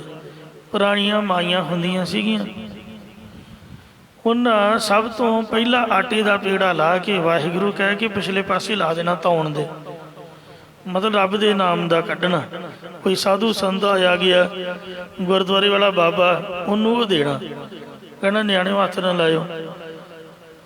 ਸੇ ਜੇ ਰੱਬ ਨੇ ਦਿੱਤਾ ਹੈ ਤੇ ਉਹਦਾ ਹਿੱਸਾ ਕੱਢੋ। ਜੇ ਕੋਈ ਕੱਪੜਾ ਲੀੜਾ, ਕੋਈ ਪਜਾਮਾ ਕੁੜਤਾ ਨਵਾਂ ਆਉਣਾ ਘਰ ਬਣ ਕੇ, ਉਹ ਕਹਿਣਾ ਬੱਚੇ ਉਹ ਨਲਕੇ ਨੂੰ ਲਾ ਕੇ ਵਾਹਿਗੁਰੂ ਕਹੋ, ਰੱਬ ਦਾ ਨਾਂ ਲੈ ਕੇ ਗਲ 'ਚ ਪਾਇਓ। ਤੇ ਇਸ ਵਾਸਤੇ ਹੁਣ ਸਾਨੂੰ ਕੋਈ ਚੇਤਾ ਹੀ ਨਹੀਂ ਹੈ। ਸੋ ਮਹਾਰਾਜ ਸੱਚੇ ਪਾਤਸ਼ਾਹ ਨੂੰ ਭੁੱਲੇ ਹੋਏ ਆ, ਜਿਸ ਪਰਮਾਤਮਾ ਨੇ ਆਪ ਦੀ ਚੇਤਨ ਸੱਤਾ ਪਾ ਕੇ ਸਾਨੂੰ ਜੀਵਾਂ ਨੂੰ ਜੀਓ ਪਿੰਡ ਥਾ ਦੀਆ ਇਹ ਜ਼ਿੰਦਗੀ ਦਿੱਤੀ। ਅਰ ਸੂਖਮ ਸਰੂਰ, ਸੂਖਮ ਸਰੀਰ, ਸਥੂਲ ਸਰੀਰ, ਇਹ ਸਾਰਾ ਕੁਝ ਦਿੱਤਾ ਸੀ। ਤੈਸ ਕੀ ਪਾਉ ਭਗਤ ਨਹੀਂ ਸਾਧੇ। ਜੀਓ ਪਾਏ ਪਿੰਡ ਜਿਣ ਸਾਜਿਆ, ਦਿੱਤਾ ਪਹਿਨਣ ਖਾਣ। ਹੁਣ ਵੀ ਮਨੁੱਖਾ ਸਰੀਰ ਦਿੱਤਾ, ਪਰ ਤਿਸ ਆਪ ਜੀ ਦੀ ਅਸੀਂ ਪ੍ਰੇਮਾ ਭਗਤੀ ਕਦੀ ਵੀ ਸਾਧਨਾ ਨਹੀਂ ਕੀਤੀ, ਕਦੀ ਚੌਂਕੜਾ ਮਾਰ ਕੇ ਤੈਨੂੰ ਯਾਦ ਨਹੀਂ ਕੀਤਾ ਹੈ। ਰਹਾਉ ਵਿਸ਼ਰਾਮ ਦੇ ਕੇ ਫੁਰਮਾਨ ਕਰਦੇ ਨੇ, ਪਰ ਧਨ ਪਰਾਏ ਧਨ ਦੀ ਇੱਛਾ ਹੈ ਸਾਡੇ ਮਨ ਵਿੱਚ। ਮੇਰੇ ਕੋਲ ਭਾਵੇਂ 10 ਲੱਖ ਰੁਪਈਆ ਬੈਂਕ 'ਚ ਪਿਆ, ਪਰ ਜਿਹੜੇ ਤੁਹਾਡੀ ਜੇਬ 'ਚ 10 ਰੁਪਈਏ ਨੇ, ਮੇਰਾ ਧਿਆਨ ਉਹ 10 ਲੱਖ ਵੱਲ ਨਹੀਂ ਹੈ। ਉਹਨੂੰ ਨਹੀਂ, ਭਾਵੇਂ ਜੰਗਾਲ ਲੱਗ ਜੇ, ਘਰ ਦੀਆਂ ਚੀਜ਼ਾਂ ਭਾਵੇਂ ਸੜ ਜਾਣ ਸੁੱਕ ਜਾਣ, ਪਰ ਧਿਆਨ ਦੂਜਿਆਂ ਦੀ ਜੇਬਾਂ ਵੱਲ। ਗੁਆਂਢੀਆਂ ਦੇ ਘਰ ਟਰੈਕਟਰ ਕਿਉਂ ਖਲੋਤਾ, ਉਹਨਾਂ ਦਾ ਡਰਮ ਕਣਕ ਨਾਲ ਕਿਉਂ ਭਰਿਆ ਹੋਇਆ, ਆਪਦੀ ਬੋਰੀ ਵੱਲ ਕੋਈ ਧਿਆਨ ਨਹੀਂ। ਮਤਲਬ ਦੂਜੇ ਵੱਲ ਧਿਆਨ ਹੈ। ਲਲਚਾਈ ਅੱਖਾਂ ਦੇ ਨਾਲ ਆਪਾਂ ਦੇਖਦੇ ਆ। ਜਿਸ ਤਰ੍ਹਾਂ ਡੰਗਰ ਦਾ ਕੰਮ ਹੁੰਦਾ, ਆਪਦੀ ਖੁਰਲੀ ਛੱਡ ਕੇ ਉਹ ਬਗਾਨੀ ਖੁਰਲੀ 'ਚ ਮੂੰਹ ਮਾਰੂਗਾ, ਚੰਗੀ ਭਲੀ ਚੀਜ਼ ਵਿਗਾੜ ਸੁੱਟੂਗਾ। ਜਿੰਨਾ ਮਰਜ਼ੀ ਸੋਹਣਾ ਮਹਾਰਾਜ ਨੇ ਆਪਦਾ ਘਰ-ਬਾਰ, ਧਨ ਪਦਾਰਥ, ਧੀਆਂ ਪੁੱਤਰ, ਪਰਿਵਾਰ ਬਖਸ਼ਿਆ, ਉਹਨੂੰ ਛੱਡ ਕੇ ਤੇ ਦੂਜੇ ਪਾਸੇ ਧਿਆਨ ਕਰਦੇ ਸਾਡੇ ਔਗਣ ਹਨ। ਪਰ ਧਨ ਪਰਾਏ ਸਰੀਰਾਂ ਦੇ ਨਾਲ ਮੰਦ ਕਰਮ ਕਰਨਾ ਇੱਕ ਬਹੁਤ ਬੁਰੀ ਬਾਤ ਹੈ।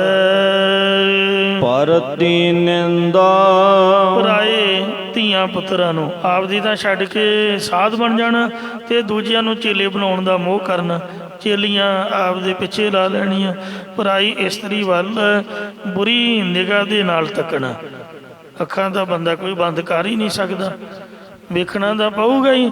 ਪਰ ਜਿਸ ਤਰ੍ਹਾਂ ਘਰ ਦੇ ਵਿੱਚ ਅਸੀਂ ਆਪਦੇ ਪਰਿਵਾਰਕ ਦੇ ਮੈਂਬਰਾਂ ਦੇ ਨਾਲ ਬੋਲਦੇ ਚਾਲਦੇ, ਰਹਿੰਦੇ ਬਹਿੰਦੇ, ਵੇਖਦੇ ਚਾਖਦੇ ਹਾਂ, ਇਸ ਤਰ੍ਹਾਂ ਦੀ ਸ਼ੁੱਧ ਬਿਰਤੀ ਹੋਵੇ ਤਾਂ ਚੜ੍ਹਦੀ ਕਲਾ ਹੈ।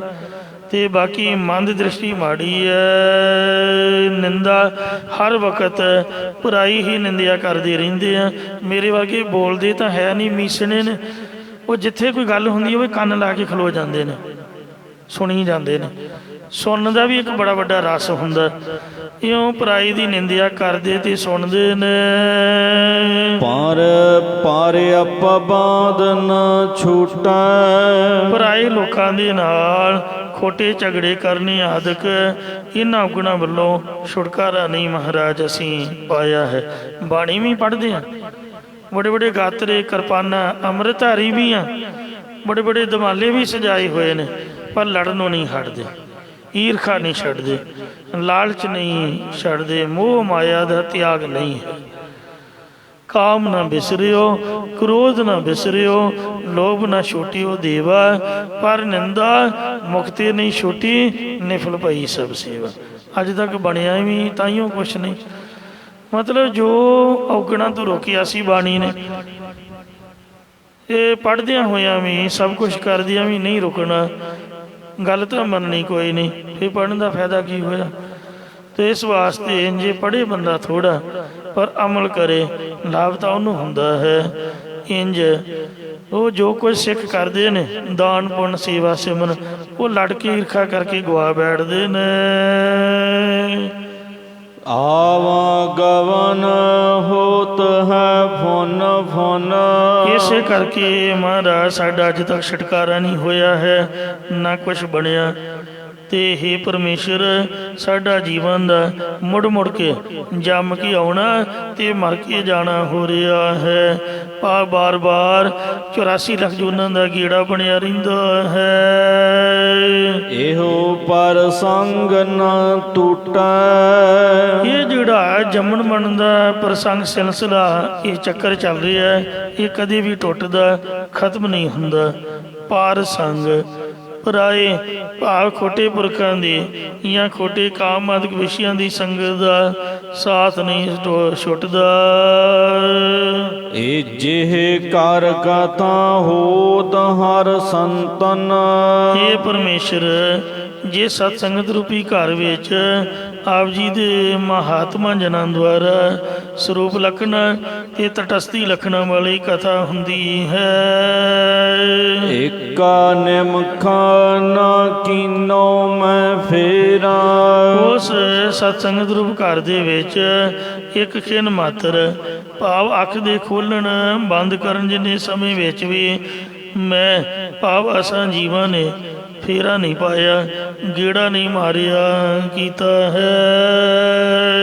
ਲੰਪਟ ਚੋਰ ਦੂਤ ਮਤਵਾਰੇ, ਜੋ ਪਰਾਈਆਂ ਇਸਤਰੀਆਂ ਨਾਲ ਵਿਸ਼ੇ ਭੋਗਣ ਵਿੱਚ ਖਚਿਤ ਹੋ ਰਹੇ ਹਨ, ਚੋਰੀ ਕਰਨ ਵਾਲੇ ਚੋਰ ਪੁਰਖ ਨੇ, ਕਾਮ ਆਦਿਕ ਦੋਤਾਂ ਕਰਕੇ ਝੱਲੇ ਹੋ ਰਹੇ ਹਨ, ਅਤੇ ਮਤਵਾਰੇ ਸ਼ਰਾਬੀ ਕਬਾਬੀ ਸੁੱਖਾ ਪੀਣੇ ਨੇ ਜਾਂ ਮਾਇਆ ਰੂਪ ਸ਼ਰਾਬ ਦੇ ਨਸ਼ੇ 'ਚ ਸੁੱਖਾ ਪੀ ਕੇ ਝੱਲੇ ਹੋ ਰਹੇ ਨੇ। ਤੈਨ ਸੰਗ ਸਦਾ ਬਸੇਰਾ, ਉਹਨਾਂ ਸ਼ਰਾਬੀਆਂ ਕਬਾਬੀਆਂ ਨਸ਼ਈ ਬੰਦਿਆਂ ਦੇ ਨਾਲ ਹੀ ਸਾਡਾ ਜੀਵਨ ਦਾ ਹਮੇਸ਼ਾ ਨਿਵਾਸ ਰਹਿੰਦਾ ਹੈ। ਨਾਮ ਜਪਣ ਵਾਲੇ ਕਥਾ ਕੀਰਤਨ ਵਾਲਿਆਂ ਦੀ ਸੰਗਤ ਨਹੀਂ ਅਸੀਂ ਕਰਦੇ। ਜਿਹੜੇ ਨਸ਼ਈ ਬੰਦੇ ਨੇ ਉਹਨਾਂ ਦੀ ਸੰਗਤ ਦੇ ਵਿੱਚ, ਉਹਨਾਂ ਦੀ ਸਭਾ ਸੁਸਾਇਟੀ 'ਚ ਬੈਠਦੇ ਹਾਂ, ਇਹ ਸਾਡਾ ਸੁਭਾਵ ਹੈ। ਕਾਮ ਕ੍ਰੋਧ ਮਾਇਆ ਮਦ ਮਤ ਸਰ, ਇਸੇ ਕਰਕੇ ਕਾਮ ਮੰਦ ਵਾਸ਼ਨਾ ਦਾ ਫੁਰਨਾ ਨਹੀਂ ਗਿਆ। ਕ੍ਰੋਧ ਗੁੱਸਾ, ਮਦ ਹੰਕਾਰ, ਮਤਸਰ ਈਰਖਾ ਇਤਿਆਦਿਕ ਤੇ ਮਾਇਆ ਦੇ ਵਿੱਚ ਮਸਤੇ ਪਏ ਆ।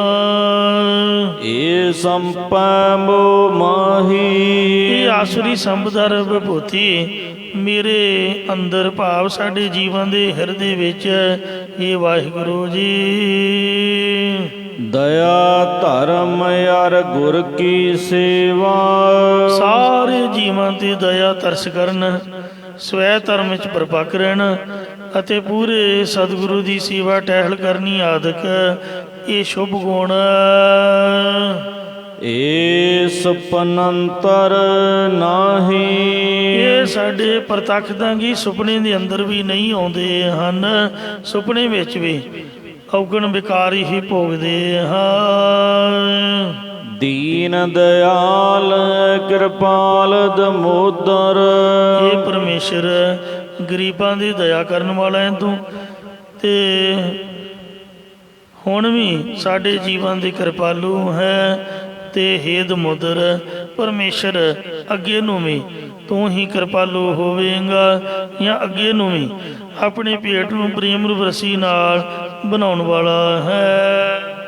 ਭਗਤ ਵਛਲ ਪਹਿਹਾਰੀ, ਅਤੇ ਹੇ ਵਾਹਿਗੁਰੂ, ਹੇ ਅਕਾਲ ਪੁਰਖ, ਤੂੰ ਭਗਤਾਂ ਨੂੰ, ਭਗਤੀ ਕਰਨ ਵਾਲਿਆਂ ਨੂੰ ਪਿਆਰ ਕਰਨ ਵਾਲਾ ਹੈ, ਅਤੇ ਸੱਤ ਪ੍ਰਕਾਰ ਜਾਂ ਜੰਮਣ ਮਰਨ ਦੇ ਡਰ ਨੂੰ ਹਰਨ ਵਾਲਾ, ਭਾਵ ਮਿਟਣ ਵਾਲਾ ਹੈ।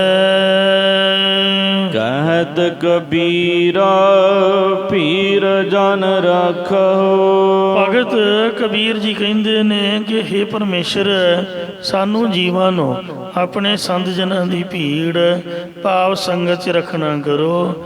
ਇਸੇ ਪ੍ਰਕਾਰ ਕਹਿਤ ਕਬੀਰਾ ਪੀਰ ਜਨ ਰੱਖੋ, ਜਿਨ੍ਹਾਂ ਗੁਰਮੁਖ ਜਨਾਂ ਦੇ ਹਿਰਦੇ ਅੰਦਰ ਸ਼ੁਭ ਗੁਣਾਂ ਦੀ ਭੀੜ ਇਕੱਤਰਤਾ ਹੈ, ਕਬੀਰ ਜੀ ਕਹਿੰਦੇ ਹੇ ਵਾਹਿਗੁਰੂ, ਸਾਨੂੰ ਉਹਨਾਂ ਦੀ ਸੰਗਤ 'ਚ ਰੱਖਣਾ ਕਰੋ। ਪੀਰ ਮੁਸੀਬਤ ਪਾਉਣ ਵਾਲੇ ਕਾਮ ਆਦਿਕ ਵਿਕਾਰਾਂ ਦੀ ਕੁਸੰਗਤ ਤੋਂ ਸਾਨੂੰ ਜਨਾਂ ਨੂੰ ਬਚਾ ਕੇ ਰੱਖਣਾ ਕਰੋ ਜੀ। ਜਿਹ ਸਿਮਰਨ ਹਰ ਸੇਵਾ ਕਰੋ ਤੁਮਾਰੀ, ਸੋ ਹੇ ਹਰੀ ਪਰਮੇਸ਼ਰ, ਅਸੀਂ ਨਿਰਗੁਣ ਜੀਵ ਹਰ ਵਕਤ ਤੁਹਾਡੀ ਭਾਉ ਭਗਤ ਰੂਪ ਸੇਵਾ ਟਹਿਲ ਕਰਦੇ ਰਹੀਏ। ਐਸੀ ਕਿਰਪਾ ਕਰੋ ਜੀ, ਐਸੀ ਕਿਰਪਾ ਕਰੋ ਪ੍ਰਭ ਮੇਰੇ, ਹਰ ਨਾਨਕ ਬਿਸਰ ਨਾ ਕਾਹੂ ਮੇਰੇ, ਐਸੀ ਕਿਰਪਾ ਮੋਹੇ ਕਰੋ। ਤੇ ਹੇ ਮਹਾਰਾਜ ਸੱਚੇ ਪਾਤਸ਼ਾਹ, ਸਾਡੇ ਤੇ ਇਹੋ ਜਿਹੀ ਕਿਰਪਾ ਕਰੋ। ਤੇ ਜਿਹੜੇ ਸੰਤਾਂ ਦੇ ਚਰਨ ਨੇ ਹਮਾਰੇ ਮਾਤਾ, ਤੇ ਸੰਤ ਚਰਨ ਤਨ ਧੂਰ ਪਰੋ, ਸੰਤਾਂ ਦੇ ਚਰਨਾਂ ਦੀ ਸਾਡੇ ਸਰੀਰ ਦੇ ਉੱਪਰ ਚਰਨ ਧੂੜੀ ਪੈ ਜਾਏ ਜੀ। ਤੇ ਐਸੀ ਮਹਾਰਾਜ ਸੱਚੇ ਪਾਤਸ਼ਾਹ ਸਾਡੇ ਦੀ ਕਿਰਪਾ ਹੋਵੇ। ਦਇਆ ਕਰੋ ਦਿਆਲ, ਆਪਣੀ ਸਿਫਤ ਦੇਹੋ, ਦਰਸ਼ਨ ਦੇਖ ਨਿਹਾਲ, ਨਾਨਕ ਪ੍ਰੀਤ ਇਹ।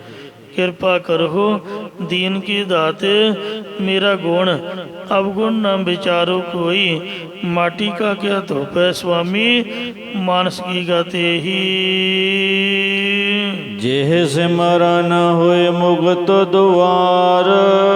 ਇਸ ਪਾਵਨ ਸ਼ਬਦ ਵਿੱਚ ਭਗਤ ਕਬੀਰ ਸਾਹਿਬ ਜੀ ਪਰਮੇਸ਼ਰ ਦੇ ਸਿਮਰਨ ਦਾ ਮਹਾਤਮ ਦੱਸਦੇ ਨੇ ਕਿ ਜਿਸ ਪਰਮੇਸ਼ਰ ਦਾ ਸਿਮਰਨ ਕਰਕੇ ਦੁਆਰਿਆਂ ਵਾਲੇ ਸੰਸਾਰ ਇੰਦਰੀਆਂ ਤੋਂ ਮੁਕਤ ਹੋ ਜਾਈਦਾ ਹੈ, ਜਾਂ ਜਮਾਂ ਦੇ ਦੁਆਰੇ ਤੋਂ ਛੁਟਕਾਰਾ ਹੁੰਦਾ ਹੈ, ਜਾਂ ਮੁਕਤੀ ਦਾ ਦਰਵਾਜ਼ਾ ਗਿਆਨ ਪ੍ਰਾਪਤ ਹੋ ਜਾਂਦਾ, ਜਾਂ ਸੁੰਦਰ ਕੇਵਲ ਮੁਕਤੀ ਦੀ ਪ੍ਰਾਪਤੀ ਹੋ ਜਾਂਦੀ ਹੈ। ਜਾਹੇ ਬੈਕੁੰਠ ਨਹੀਂ ਸੰਸਾਰ। ਬੈਕੁੰਠ, ਬੈ ਮਤਲਬ ਦਵੈਤ, ਕੁੰਠ ਰੁਕ ਜਾਂਦੀ ਹੈ ਤੇ ਫਿਰ ਉਸ ਸਰੂਪ ਦੇ ਵਿੱਚ ਜਾ ਰਹੀਦਾ ਹੈ, ਬਿਰਤੀ ਚਲੀ ਜਾਂਦੀ ਹੈ, ਜਾਂ ਪਰਮੇਸ਼ਰ ਦਾ ਸਿਮਰਨ ਕਰਕੇ ਪ੍ਰਤੱਖ ਵੀ ਬੈਕੁੰਠ ਸੱਚਖੰਡ ਵਿੱਚ ਚਲੇ ਜਾਈਦਾ। ਫਿਰ ਸੰਸਾਰ ਦੀਆਂ 84 ਲੱਖ ਜੂਨਾਂ 'ਚ ਨਹੀਂ ਆਈਦਾ, ਮਾਤਾ ਦੇ ਗਰਭ ਦੁਆਰਾ ਸੰਸਾਰ ਰੂਪੀ ਚੱਕਰ 'ਚ ਨਹੀਂ ਆਉਂਦਾ ਹੈ। ਨਿਰਭਉ ਕੈ ਕਰ ਬਚਾਵੈ ਤੂਰਾ। ਹੇ ਭਾਈ, ਸਿਮਰਨ ਦੇ ਪ੍ਰਤਾਪ ਨਾਲ ਡਰ ਤੋਂ ਰਹਿਤ ਪਰਮੇਸ਼ਰ ਦੇ ਸਤਸੰਗਤ ਰੂਪ ਘਰ ਵਿੱਚ ਜਸ ਰੂਪ ਵਾਜਿਆਂ ਨੂੰ ਮਜਾਉਣ ਲੱਗ ਜਾਈਦਾ। ਇਸੇ ਪ੍ਰਕਾਰ ਨਿਰਭਉ, ਨਿਰਭਉ ਕੈ ਕਰ ਬਜਾਵਹਿ ਤੂਰਾ। ਨਿਰਭਉ ਪਰਮੇਸ਼ਰ ਦੇ ਤੁਰੀਆ ਪਾਦ ਰੂਪ ਘਰ ਵਿੱਚ ਤੂਰ ਸੰਗਿਆ ਵਾਲੇ ਵਾਜੇ ਦੁਆਰਾ ਪਰਮੇਸ਼ਰ ਨੂੰ ਬਜਾਵੇ ਪ੍ਰਗਟ ਕਰ ਲਈਦਾ ਹੈ। ਅਨਹਦ ਬਜਹਿ ਸਦਾ ਭਰਪੂਰ। ਫਿਰ ਹਮੇਸ਼ਾ ਸਾਰੀਆਂ ਥਾਵਾਂ ਵਿੱਚ ਪਰਿਪੂਰਨ ਅਤੇ ਅਨਹਦ ਹੱਦ ਤੋਂ ਰਹਿਤ ਪਰਮੇਸ਼ਰ ਦੇ ਨਾਮ ਦਾ ਅਜਪਾ ਜਾਪ ਉਚਾਰਨ ਹੋਣ ਲੱਗ ਜਾਂਦਾ ਹੈ, ਜਾਂ ਹਿਰਦੇ ਦੇ ਅੰਦਰ ਜੋ ਬ੍ਰਹਮ ਹੈ ਉਹ ਵਜ੍ਹਾ ਪ੍ਰਗਟ ਹੋ ਜਾਂਦਾ ਹੈ। ਐਸਾ ਸਿਮਰਨ ਕਰ ਮਨ ਮਾਹੇ। ਹੇ ਭਾਈ, ਐਸਾ ਪ੍ਰਭੂ ਦਾ ਸਿਮਰਨ ਤੂੰ ਆਪਣੇ ਮਨ ਹਿਰਦੇ ਦੇ ਵਿੱਚ ਕਰਨਾ ਕਰ, ਕਿਉਂਕਿ ਬਿਨ ਸਿਮਰਨ ਮੁਕਤ ਕਤ ਨਾਹੀ। ਪਰਮੇਸ਼ਰ ਦੇ ਸਿਮਰਨ ਤੋਂ ਬਿਨਾਂ ਹੋਰ ਕਿਸੇ ਵੀ ਸਾਧਨ ਨਾਲ ਮੁਕਤੀ ਨਹੀਂ ਹੁੰਦੀ। ਭਾਵ ਸਿਮਰਨ ਕਰਕੇ ਹੀ ਪਰਮੇਸ਼ਰ ਵਿੱਚ ਮਿਲਨ ਰੂਪ ਮੁਕਤੀ ਮਿਲੇਗੀ। ਰਹਾਉ ਵਿਸ਼ਰਾਮ ਦੇ ਕਰ ਫਰਮਾਨ ਕਰਦੇ ਨੇ, ਜਿਹ ਸਿਮਰਨ ਨਾਹੀ ਨਨਕਾਰ। ਜਿਸ ਪਰਮੇਸ਼ਰ ਦੇ ਸਿਮਰਨ ਕਰਨੇ ਕਰਕੇ ਤੈਨੂੰ ਪਰਮੇਸ਼ਰ ਦੀ ਪ੍ਰਾਪਤੀ ਦੇ ਮਾਰਗ ਵੱਲ ਚੱਲਦੇ ਆ ਰਾਗ ਦਵੈਖ ਆਦਿਕ ਦੀ ਕੋਈ ਰੁਕਾਵਟ ਨਹੀਂ ਪਵੇਗੀ। ਯਮਦੂਤ ਆਦਿਕ ਵੀ ਨਿਰਾਦਰੀ ਨਹੀਂ ਕਰਨਗੇ। ਮੁਕਤ ਕਰੈ ਉਤਰੈ ਬਹੁ ਭਾਰ। ਪਰਮੇਸ਼ਰ ਦਾ ਸਿਮਰਨ ਤੈਨੂੰ ਮੁਕਤ ਕਰ ਦੇਵੇਗਾ ਤੇ ਜਨਮਾਂ ਜਨਮਾਤਰਾਂ ਦਾ ਪਾਪਾਂ ਰੂਪੀ ਬਹੁਤਾ ਭਾਰ ਤੇਰੇ ਸਿਰ ਤੋਂ ਜਾਂ ਸੰਚਿਤ ਕਿਰਿਆਮਾਨ ਆਦਿ ਕਰਮਾਂ ਜਾਂ ਵਿਕਾਰਾਂ ਦਾ ਬਹੁਤ ਸਾਰਾ ਭਾਰ ਹਿਰਦੇ ਵਿੱਚੋਂ ਉਤਰ ਜਾਵੇਗਾ। ਵਿਕਾਰ ਪਾਥਰ ਗਲੇ ਬੰਨ੍ਹਦੇ ਨਿੰਦ ਪੁੱਟ ਸਿਰਾਏ। ਜੋ ਵਿਕਾਰਾਂ ਦੇ ਪੱਥਰ ਗਲੇ ਵਿੱਚ ਬੰਨੇ ਤੇ ਨਿੰਦਿਆ ਦੀ ਪੰਡ ਸਿਰ ਤੇ ਚੁੱਕੀ ਤੇ ਸੰਸਾਰ ਸਮੁੰਦਰ ਦੇ ਵਿੱਚ ਡੁੱਬਣਾ ਹੀ ਹੈ। ਵਿਕਾਰ ਪਾਥਰ ਗਲੇ ਬੰਨ੍ਹਦੇ ਨਿੰਦ ਪੁੱਟ ਸਿਰਾਏ। ਸੰਸਾਰ ਸਮੁੰਦਰ ਸਮੁੰਦ ਲੰਘਣਾ ਪਾਰ ਨਾ ਪਰਨਾ ਜਾਏ। ਲੰਘਣਾ ਸੰਸਾਰ ਦਾ ਏਡਾ ਵੱਡਾ ਸਮੁੰਦਰ ਹੈ ਤੇ ਪਾਰ ਕਿਵੇਂ ਪਿਆ ਜਾਏਗਾ? ਨਹੀਂ ਪਾਰ ਪਿਆ ਜਾ ਸਕਦਾ। ਜੇ ਮੁਕਤ ਕਰੇ ਉਤਰੇ ਬਹੁ ਪਾਰ। ਭਾਰ ਜੇ ਉਤਰ ਜਾਵੇਗਾ ਤੇ ਤਾਂ ਉਤਰੇਗਾ ਜੇ ਸਿਮਰਨ ਕਰਾਂਗੇ। ਫਿਰ ਸਿਮਰਨ ਹੀ ਭਾਰ ਉਤਾਰ ਕੇ ਮੁਕਤ ਕਰ ਸਕਦਾ ਹੈ। ਨਮਸਕਾਰ ਕਰ ਹਿਰਦੈ ਮਾਹੇ। ਜੋ ਪਰਮੇਸ਼ਰ ਤੇਰੇ ਹਿਰਦੇ ਵਿੱਚ ਹੈ ਉਹਨੂੰ ਨਮਸਕਾਰ ਬੰਦਨਾ ਕਰ। ਐਵੇਂ ਬਾਹਰ ਪੱਥਰਾਂ ਤੇ ਨੱਕ ਨਾ ਰਗੜਦਾ ਫਿਰ, ਦਰਖਤਾਂ ਨੂੰ ਸੰਧੂਰ ਨਾ ਪੁੱਕਦਾ ਫਿਰ, ਗੰਦੇ ਛੱਪੜਾਂ ਦੇ ਵਿੱਚ ਦੀਵੇ ਨਾ ਤਾਰਦਾ ਫਿਰ, ਮੜੀਆਂ ਦੇ ਵਿੱਚ ਜਾ ਕੇ ਤੇ ਉੱਥੇ ਨਾ ਕਿਤੇ ਦੀਵੇ ਜਗਾਉਂਦਾ ਫਿਰ, ਆਪਦੇ ਹਿਰਦੇ ਦੇ ਵਿੱਚ ਉਸ ਵਾਹਿਗੁਰੂ ਨੂੰ ਨਮਸਕਾਰ ਕਰ। ਫਿਰ ਤੇਰਾ ਆਵਨ ਨਾਹੀ, ਤਾਂ ਫਿਰ ਮੁੜ ਮੁੜ ਕੇ ਦੁਨੀਆ 'ਚ ਤੇਰਾ ਆਉਣਾ ਜੰਮ ਕੇ ਤੇ ਮਰਨਾ ਇਹ ਨਹੀਂ ਹੋਵੇਗਾ, ਜਾਂ ਮੁੜ ਮੁੜ ਤੇਰਾ ਮਨੁੱਖਾ ਜਨਮ 'ਚ ਆਉਣਾ ਨਹੀਂ ਹੋਵੇਗਾ। ਇਸ ਲਈ ਇੱਕੋ ਵਾਰ ਮੁਕਤ ਹੋ ਜਾਣਾ ਕਰ। ਜਿਹ ਸਿਮਰਨ ਕਰਹਿ ਤੂੰ ਕੇਲਾ, ਜਿਸ ਪਰਮੇਸ਼ਰ ਦੇ ਸਿਮਰਨ ਕਰਕੇ ਤੂੰ ਬਹੁਤ ਸਾਰੇ ਆਨੰਦ ਮਾਣਨਾ ਕਰਦਾ ਹੈ। ਦੀਪਕ ਬਾਂਧ ਤਰਿਓ ਬਿਨ ਤੇਲਾ, ਜਿਸ ਪਰਮੇਸ਼ਰ ਨੇ ਤੇਰੇ ਹਿਰਦੇ ਅੰਦਰ ਵਾਸ਼ਨਾ ਰੂਪੀ ਬੱਤੀ ਤੇ ਸੰਕਾਮ ਕਰਮਾਂ ਰੂਪੀ ਤੇਲ ਤੋਂ ਬਿਨਾ ਬ੍ਰਹਮ ਗਿਆਨ ਚੇਤਨ ਸੱਤਾ ਰੂਪ ਦੀਵਾ ਬਨ ਕੇ ਧਰਿਆ ਪਾਵ ਰੱਖਿਆ ਹੋਇਆ ਹੈ।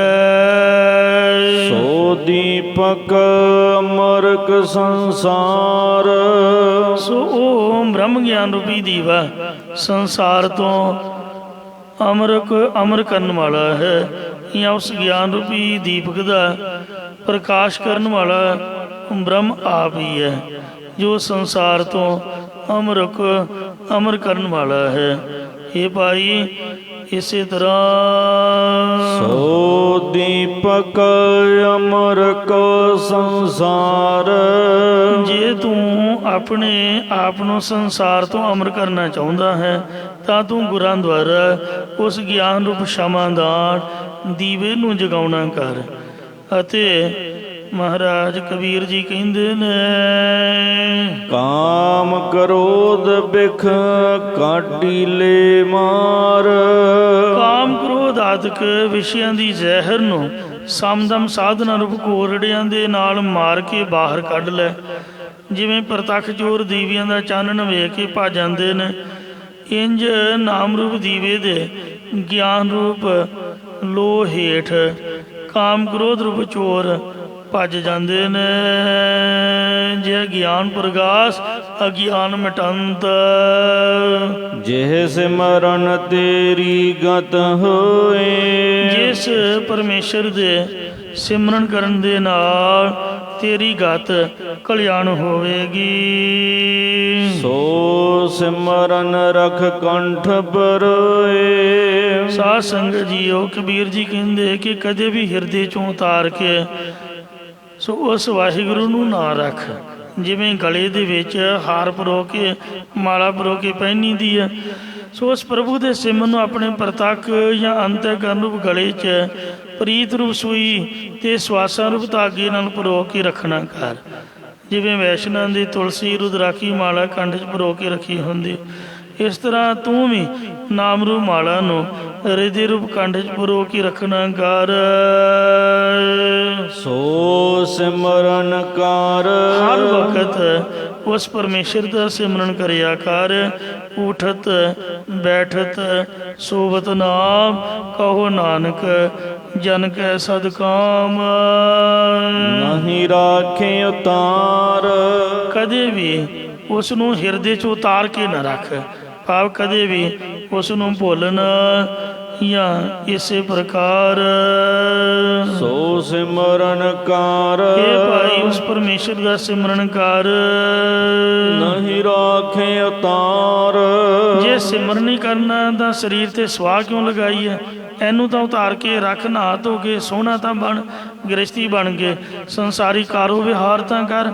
ਆਪਦੇ ਮਾਂ ਦਾ, ਆਪਦੇ ਪਿਓ ਦਾ, ਆਪਦੇ ਧੀਆਂ ਪੁੱਤਾਂ ਦਾ ਤਾਂ ਕੁਝ ਸਵਾਰ, ਘਰਦਿਆਂ ਦਾ ਹੀ ਸਵਾਰ। ਜੇ ਸਿਮਰਨ ਨਹੀਂ ਕਰਨਾ ਤਾਂ ਇਸ ਵਾਸਤੇ ਗੁਰ ਪ੍ਰਸਾਦੀ ਉਤਰਹਿ ਪਾਰ, ਗੁਰਾਂ ਦੀ ਕਿਰਪਾ ਕਰਕੇ ਨਾਮ ਸਿਮਰਨ ਨਾਲ ਸੰਸਾਰ ਸਮੁੰਦਰ ਤੋਂ ਪਾਰ ਮੁਕਤੀ ਰੂਪ ਕਿਨਾਰੇ ਤੇ ਉਤਰ ਜਾਵੇਂਗਾ।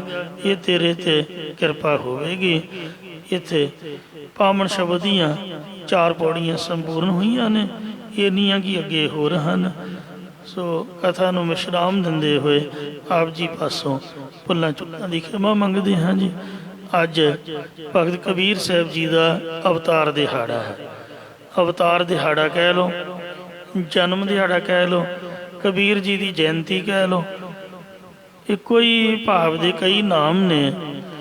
ਧੰਨ ਭਗਤ ਕਬੀਰ ਸਾਹਿਬ ਜੀ ਦਾ ਜੋ ਅਵਤਾਰ ਹੈ, ਸਾਧ ਸੰਗਤ ਜੀ ਕਾਸ਼ੀ ਦੇ ਵਿੱਚ ਹੋਇਆ ਤੇ ਅਸਲੀਅਤ ਬਾਰੇ ਤਾਂ ਕੋਈ ਕੁਝ ਨਹੀਂ ਜਾਣਦਾ, ਤੇ ਪਰ ਇੰਨਾ ਕੀ ਬਚਨ ਆਪਾਂ ਸਮਝਣਾ ਹੈ ਕਿ ਜਿਹੜੇ ਮੁਸਲਮਾਨ ਪਤੀ ਸਤੀ ਸੀ, ਨੀਰੂ ਤੇ ਨੀਮਾ, ਜਨਮ ਕਿਤੇ ਹੋਰ ਹੋਇਆ ਹੈ। ਇਹ ਸੰਤ ਭਗਤ ਵਾਹਿਗੁਰੂ ਵੱਲੋਂ ਹੀ ਆਉਂਦੇ ਹਨ। ਇਹਨਾਂ ਨੂੰ ਇਹ ਬੱਚਾ ਮਿਲਿਆ ਸੀਗਾ। ਕਿਵੇਂ ਮਿਲਿਆ, ਜਿੱਥੋਂ ਮਿਲਿਆ, ਕਿੱਥੋਂ ਵੀ ਮਿਲਿਆ, ਇਹਨਾਂ ਕਰ ਕੋਈ ਬੱਚਾ ਨਹੀਂ ਸੀ। ਤੋ ਇਹਨਾਂ ਨੇ ਕਬੀਰ ਜੀ ਦਾ ਜਨਮ ਉਹ ਮੁਸਲਮਾਨਾਂ ਦੇ ਘਰ ਦਾ ਨਹੀਂ ਹੈ, ਤੇ ਪਰ ਪਾਲਿਆ ਮੁਸਲਮਾਨਾਂ ਨੇ ਆ। ਇਨਸਾਨ ਦਾ ਇਨਸਾਨ ਹੀ ਹੈ। ਤੋ ਇਸ ਲਈ ਬੰਦਗੀ ਕਰਕੇ ਰੱਬ ਨੂੰ ਪਹੁੰਚ ਵਾਲੇ ਹੋਏ ਉਹਨਾਂ ਦੇ ਖਿਆਲਾਤ ਇਹ ਸਾਰੇ ਹਿੰਦੁਸਤਾਨ ਦੇ ਮੁਤਾਬਕ ਹਨ। ਬਾਕੀ ਗੁਰੂਆਂ ਦੇ ਦਰਸ਼ਨ ਕਰਕੇ ਗੁਰਮਤਿ ਦੇ ਮੁਤਾਬਕ। ਤੇ ਧਰਮ ਕੋਈ ਵੀ ਮਾੜਾ ਨਹੀਂ ਹੁੰਦਾ। ਇਉਂ ਕਬੀਰ ਸਾਹਿਬ ਜੀ ਨੇ ਵਾਹਿਗੁਰੂ ਦਾ ਧਰਮ ਅਪਣਾਇਆ ਹੈ। ਪ੍ਰਭੂ ਨੂੰ, ਵਾਹਿਗੁਰੂ ਨੂੰ ਮੰਨਣ ਵਾਲੇ ਸਨ। ਪਾਲਿਆ ਮੁਸਲਮਾਨਾਂ ਨੇ, ਨੀਰੋ ਤੇ ਨੀਮਾ ਨੇ, ਜੋ ਜੁਲਾਏ ਸੀ। ਸੋ ਜੱਦੀ ਪੁਰਸ਼ੀ ਕਿਰਤ ਜੁਲਾਏ ਦੀ ਕਰਦਿਆਂ ਹੋਇਆ ਧਰਮ ਦੀ ਕਿਰਤ ਦੇ ਵਿੱਚ ਸੰਤੋਖ ਰੱਖਿਆ। ਪ੍ਰਭੂ ਦਾ ਨਾਮ ਜਪ ਕੇ ਪੂਰਨ ਪਦ ਨੂੰ ਅਪੜੇ। ਜਿਹੜੇ ਪੂਰਨ ਪਦ ਨੂੰ ਬ੍ਰਹਮ ਗਿਆਨ ਨੂੰ ਪਹੁੰਚੇ ਹੋਏ ਫਕੀਰ ਸੰਤ ਭਗਤ ਸੀਗੇ, ਉਹਨਾਂ ਦੀ ਬਾਣੀ ਨੂੰ ਹੀ ਸ੍ਰੀ ਗੁਰੂ ਗ੍ਰੰਥ ਸਾਹਿਬ ਦੇ ਵਿੱਚ ਜਗ੍ਹਾ ਮਿਲੀ ਹੈ। ਸੋ ਭਗਤਾਂ ਦੇ ਵਿੱਚੋਂ ਹੈ ਤਾਂ ਸਾਰੇ ਹੀ ਨਮਸਕਾਰਯੋਗ, ਪਰ 15 ਭਗਤਾਂ ਵਿੱਚੋਂ ਜੇ ਸ਼੍ਰੋਮਣੀ ਭਗਤ ਕਹੀਏ, ਸਭ ਤੋਂ ਜ਼ਿਆਦਾ ਬਾਣੀ ਤੇ ਲੌਜੀਕਲ ਬਾਣੀ, ਅਲੰਕ੍ਰਿਤ ਬਾਣੀ ਕਬੀਰ ਜੀ ਦੀ ਹੈ। ਇੱਕ ਸ੍ਰੀ ਗੁਰੂ ਨਾਨਕ ਦੇਵ ਜੀ ਦੀ ਤੇ ਇੱਕ ਕਬੀਰ ਜੀ ਦੀ ਬਾਣੀ। ਪੜ੍ਹਨੀ ਵੀ ਕਠਿਨ ਹੈ, ਵਿਸ਼ਰਾਮ ਵੀ ਕਠਿਨ ਹੈ, ਤੇ ਸਮਝਣੀ ਵੀ ਕਠਿਨ ਹੈ। ਅੱਗੇ ਸਮਝਾਉਣੀ ਤਾਂ ਬਹੁਤ ਹੀ ਜ਼ਿਆਦਾ ਕਠਿਨ ਹੈ, ਬਹੁਤ ਹੀ ਜ਼ਿਆਦਾ ਭਾਵਅਰਥ, ਬਹੁਤ ਹੀ ਲੌਜੀਕਲ ਹੈ। ਤੋ ਬਿਨਾ ਪੜ੍ਹਨ ਤੋਂ, ਬਿਨਾ ਯਾਦ ਕਰਨ ਤੋਂ, ਬਿਨਾ ਪਕਾਉਣ ਤੋਂ ਨਾ ਤਾਂ ਪਾਠ ਹੁੰਦਾ, ਨਾ ਹੀ ਕਥਾ ਹੁੰਦੀ ਹੈ। ਇੰਨੀ ਇਹਨਾਂ ਤੇ ਮਹਾਂਪੁਰਖਾਂ ਤੇ ਕਿਰਪਾ ਸੀਗੀ। ਤੋ ਇਹ ਨਹੀਂ ਵੀ ਕਿਸੇ ਯੂਨੀਵਰਸਿਟੀ ਤੋਂ ਡਿਗਰੀ ਲਈ ਜਾਂ ਕਿਸੇ ਉਸਤਾਦ ਤੋਂ ਚੇਲੇ ਬਣ ਕੇ ਪੜ੍ਹੇ। ਬਸ ਸਿਮਰਨ ਦੇ ਪ੍ਰਤਾਪ ਦੇ ਨਾਲ ਹੀ ਪ੍ਰਭ ਕੈ ਸਿਮਰਨ ਗਿਆਨ ਧਿਆਨ ਤਤ ਬੁੱਧ। ਸੋ ਸਿਮਰਨ ਦੀ ਮਹਿਮਾ ਇਸੇ ਵਾਸਤੇ ਕਰਦੇ ਨੇ ਕਿ ਗੁਰ ਪ੍ਰਸਾਦੀ ਉਤਰੈ ਪਾਰ। ਗੁਰੂ ਦੀ ਕਿਰਪਾ ਦੇ ਨਾਲ ਜਿੰਨਾ ਸਿਮਰਨ ਕੀਤਾ ਹੈ, ਉਹ ਸੰਸਾਰ ਸਮੁੰਦਰ ਤੋਂ ਪਾਰ ਉਤਰ ਗਏ ਨੇ। ਸੋ ਕਬੀਰ ਸਾਹਿਬ ਜੀ ਦੇ ਜਨਮ ਦਿਹਾੜੇ ਦੀ, ਕਬੀਰ ਜੀ ਦੀ ਜਯੰਤੀ ਦੀ, ਉਹਨਾਂ ਦੇ ਅਵਤਾਰ ਪੁਰਬ ਦੀ ਆਪ ਸਮੂਹ ਸੰਗਤ ਨੂੰ ਗੁਰਦੁਆਰਾ ਸਿੰਘ ਸ਼ਹੀਦਾਂ ਵੱਲੋਂ, ਸੇਵਾਦਾਰਾਂ ਵੱਲੋਂ ਲੱਖ ਲੱਖ ਵਧਾਈ ਹੋਵੇ। ਗੁਰੂ ਸਾਹਿਬ ਕਿਰਪਾ ਕਰਨ, ਇਹਨਾਂ ਦੇ ਜੀਵਨ ਤੋਂ ਸੇਧ ਲੈ ਕੇ ਅਸੀਂ ਵੀ ਆਪਣਾ ਜੀਵਨ ਸੁਧਾਰੀਏ। ਭਗਤ ਮਾਲ ਗ੍ਰੰਥ ਜ਼ਰੂਰ ਪੜ੍ਹੋ। ਭਗਤ ਬਾਣੀ ਦੀ ਸੰਥਿਆ ਜਾਂ ਭਗਤ ਬਾਣੀ ਦਾ ਪਾਠ ਜਿਵੇਂ ਵੀ ਸਮਾਂ ਲੱਗਦਾ ਸਾਨੂੰ ਲਾਜ਼ਮੀ ਕਰਨਾ ਚਾਹੀਦਾ। ਮੈਂ ਸਭ ਤੋਂ ਪਹਿਲਾਂ ਭਗਤ ਬਾਣੀ ਆਪਦੀ ਮਾਂ ਕੋਲੋਂ ਪੜ੍ਹੀ। ਜਿਹੜਾ ਅੱਖਰ ਨਹੀਂ ਪਤਾ ਲੱਗਣਾ ਉਹਨੇ ਅਰਥ ਦੱਸਣਾ, ਸਮਝਾਉਣਾ। ਕਈ ਅੱਖਰ ਅਜੇ ਵੀ ਮੈਨੂੰ ਯਾਦ ਨੇ। ਸੋ ਭਗਤ ਬਾਣੀ ਬਹੁਤ ਹੀ ਰੌਚਕ ਬਾਣੀ ਹੈ। ਗੁਰੂਆਂ ਦੀ ਬਾਣੀ ਨਾਲੋਂ ਕੁਛ ਅਲੱਗ ਹੈ, ਜਿਸ 'ਚ ਸਿੱਧੀਆਂ ਹੀ ਰੱਬ ਦੀਆਂ ਬਾਤਾਂ ਮਾਰੀਆਂ ਨੇ। ਤੋ ਇਸ ਲਈ ਬਹੁਤ ਵਿਸ਼ੇਸ਼ ਹੈ ਗੁਰਬਾਣੀ ਤੋਂ। ਇਸ ਲਈ ਇਹ ਭਗਤਾਂ ਦੀ ਬਾਣੀ ਨੂੰ ਗੁਰੂ ਗ੍ਰੰਥ ਸਾਹਿਬ ਦੇ ਵਿੱਚ ਬਹੁਤ ਵਿਸ਼ੇਸ਼ ਸਥਾਨ ਹੈ ਤੇ ਸਤਿਕਾਰਯੋਗ ਨੇ। ਸਭਨਾਂ ਨੂੰ ਨਮਸਕਾਰ ਹੈ। ਆਓ ਦੋ ਪੰਕਤੀਆਂ ਸਰਵਣ ਕਰਕੇ ਫਤਿਹ ਅਰਜ਼ ਕਰੀਏ। ਸੋ ਸਿਮਰਨ ਕਰ ਨਹੀਂ ਰਾਖੀ ਉਤਾਰ, ਗੁਰ ਪ੍ਰਸਾਦੀ ਉਤਰਹਿ ਪਾਰ। ਵਾਹਿਗੁਰੂ ਜੀ ਕਾ ਖਾਲਸਾ, ਵਾਹਿਗੁਰੂ ਜੀ ਕੀ ਫਤਿਹ। ਰਾਮ ਕਲੀ ਮਹੱਲਾ ਤੀਜਾ। ਆਨੰਦ ਏਕ ਓੰਕਾਰ ਸਤਿਗੁਰ ਪ੍ਰਸਾਦ। ਆਨੰਦ ਭਇਆ ਮੇਰੀ ਮਾਏ, ਸਤਿਗੁਰੂ ਮੈਂ ਪਾਇਆ ਸਤਿਗੁਰ ਤੋਂ ਪਾਇਆ ਸਹਿਜ ਸੇਤੀ।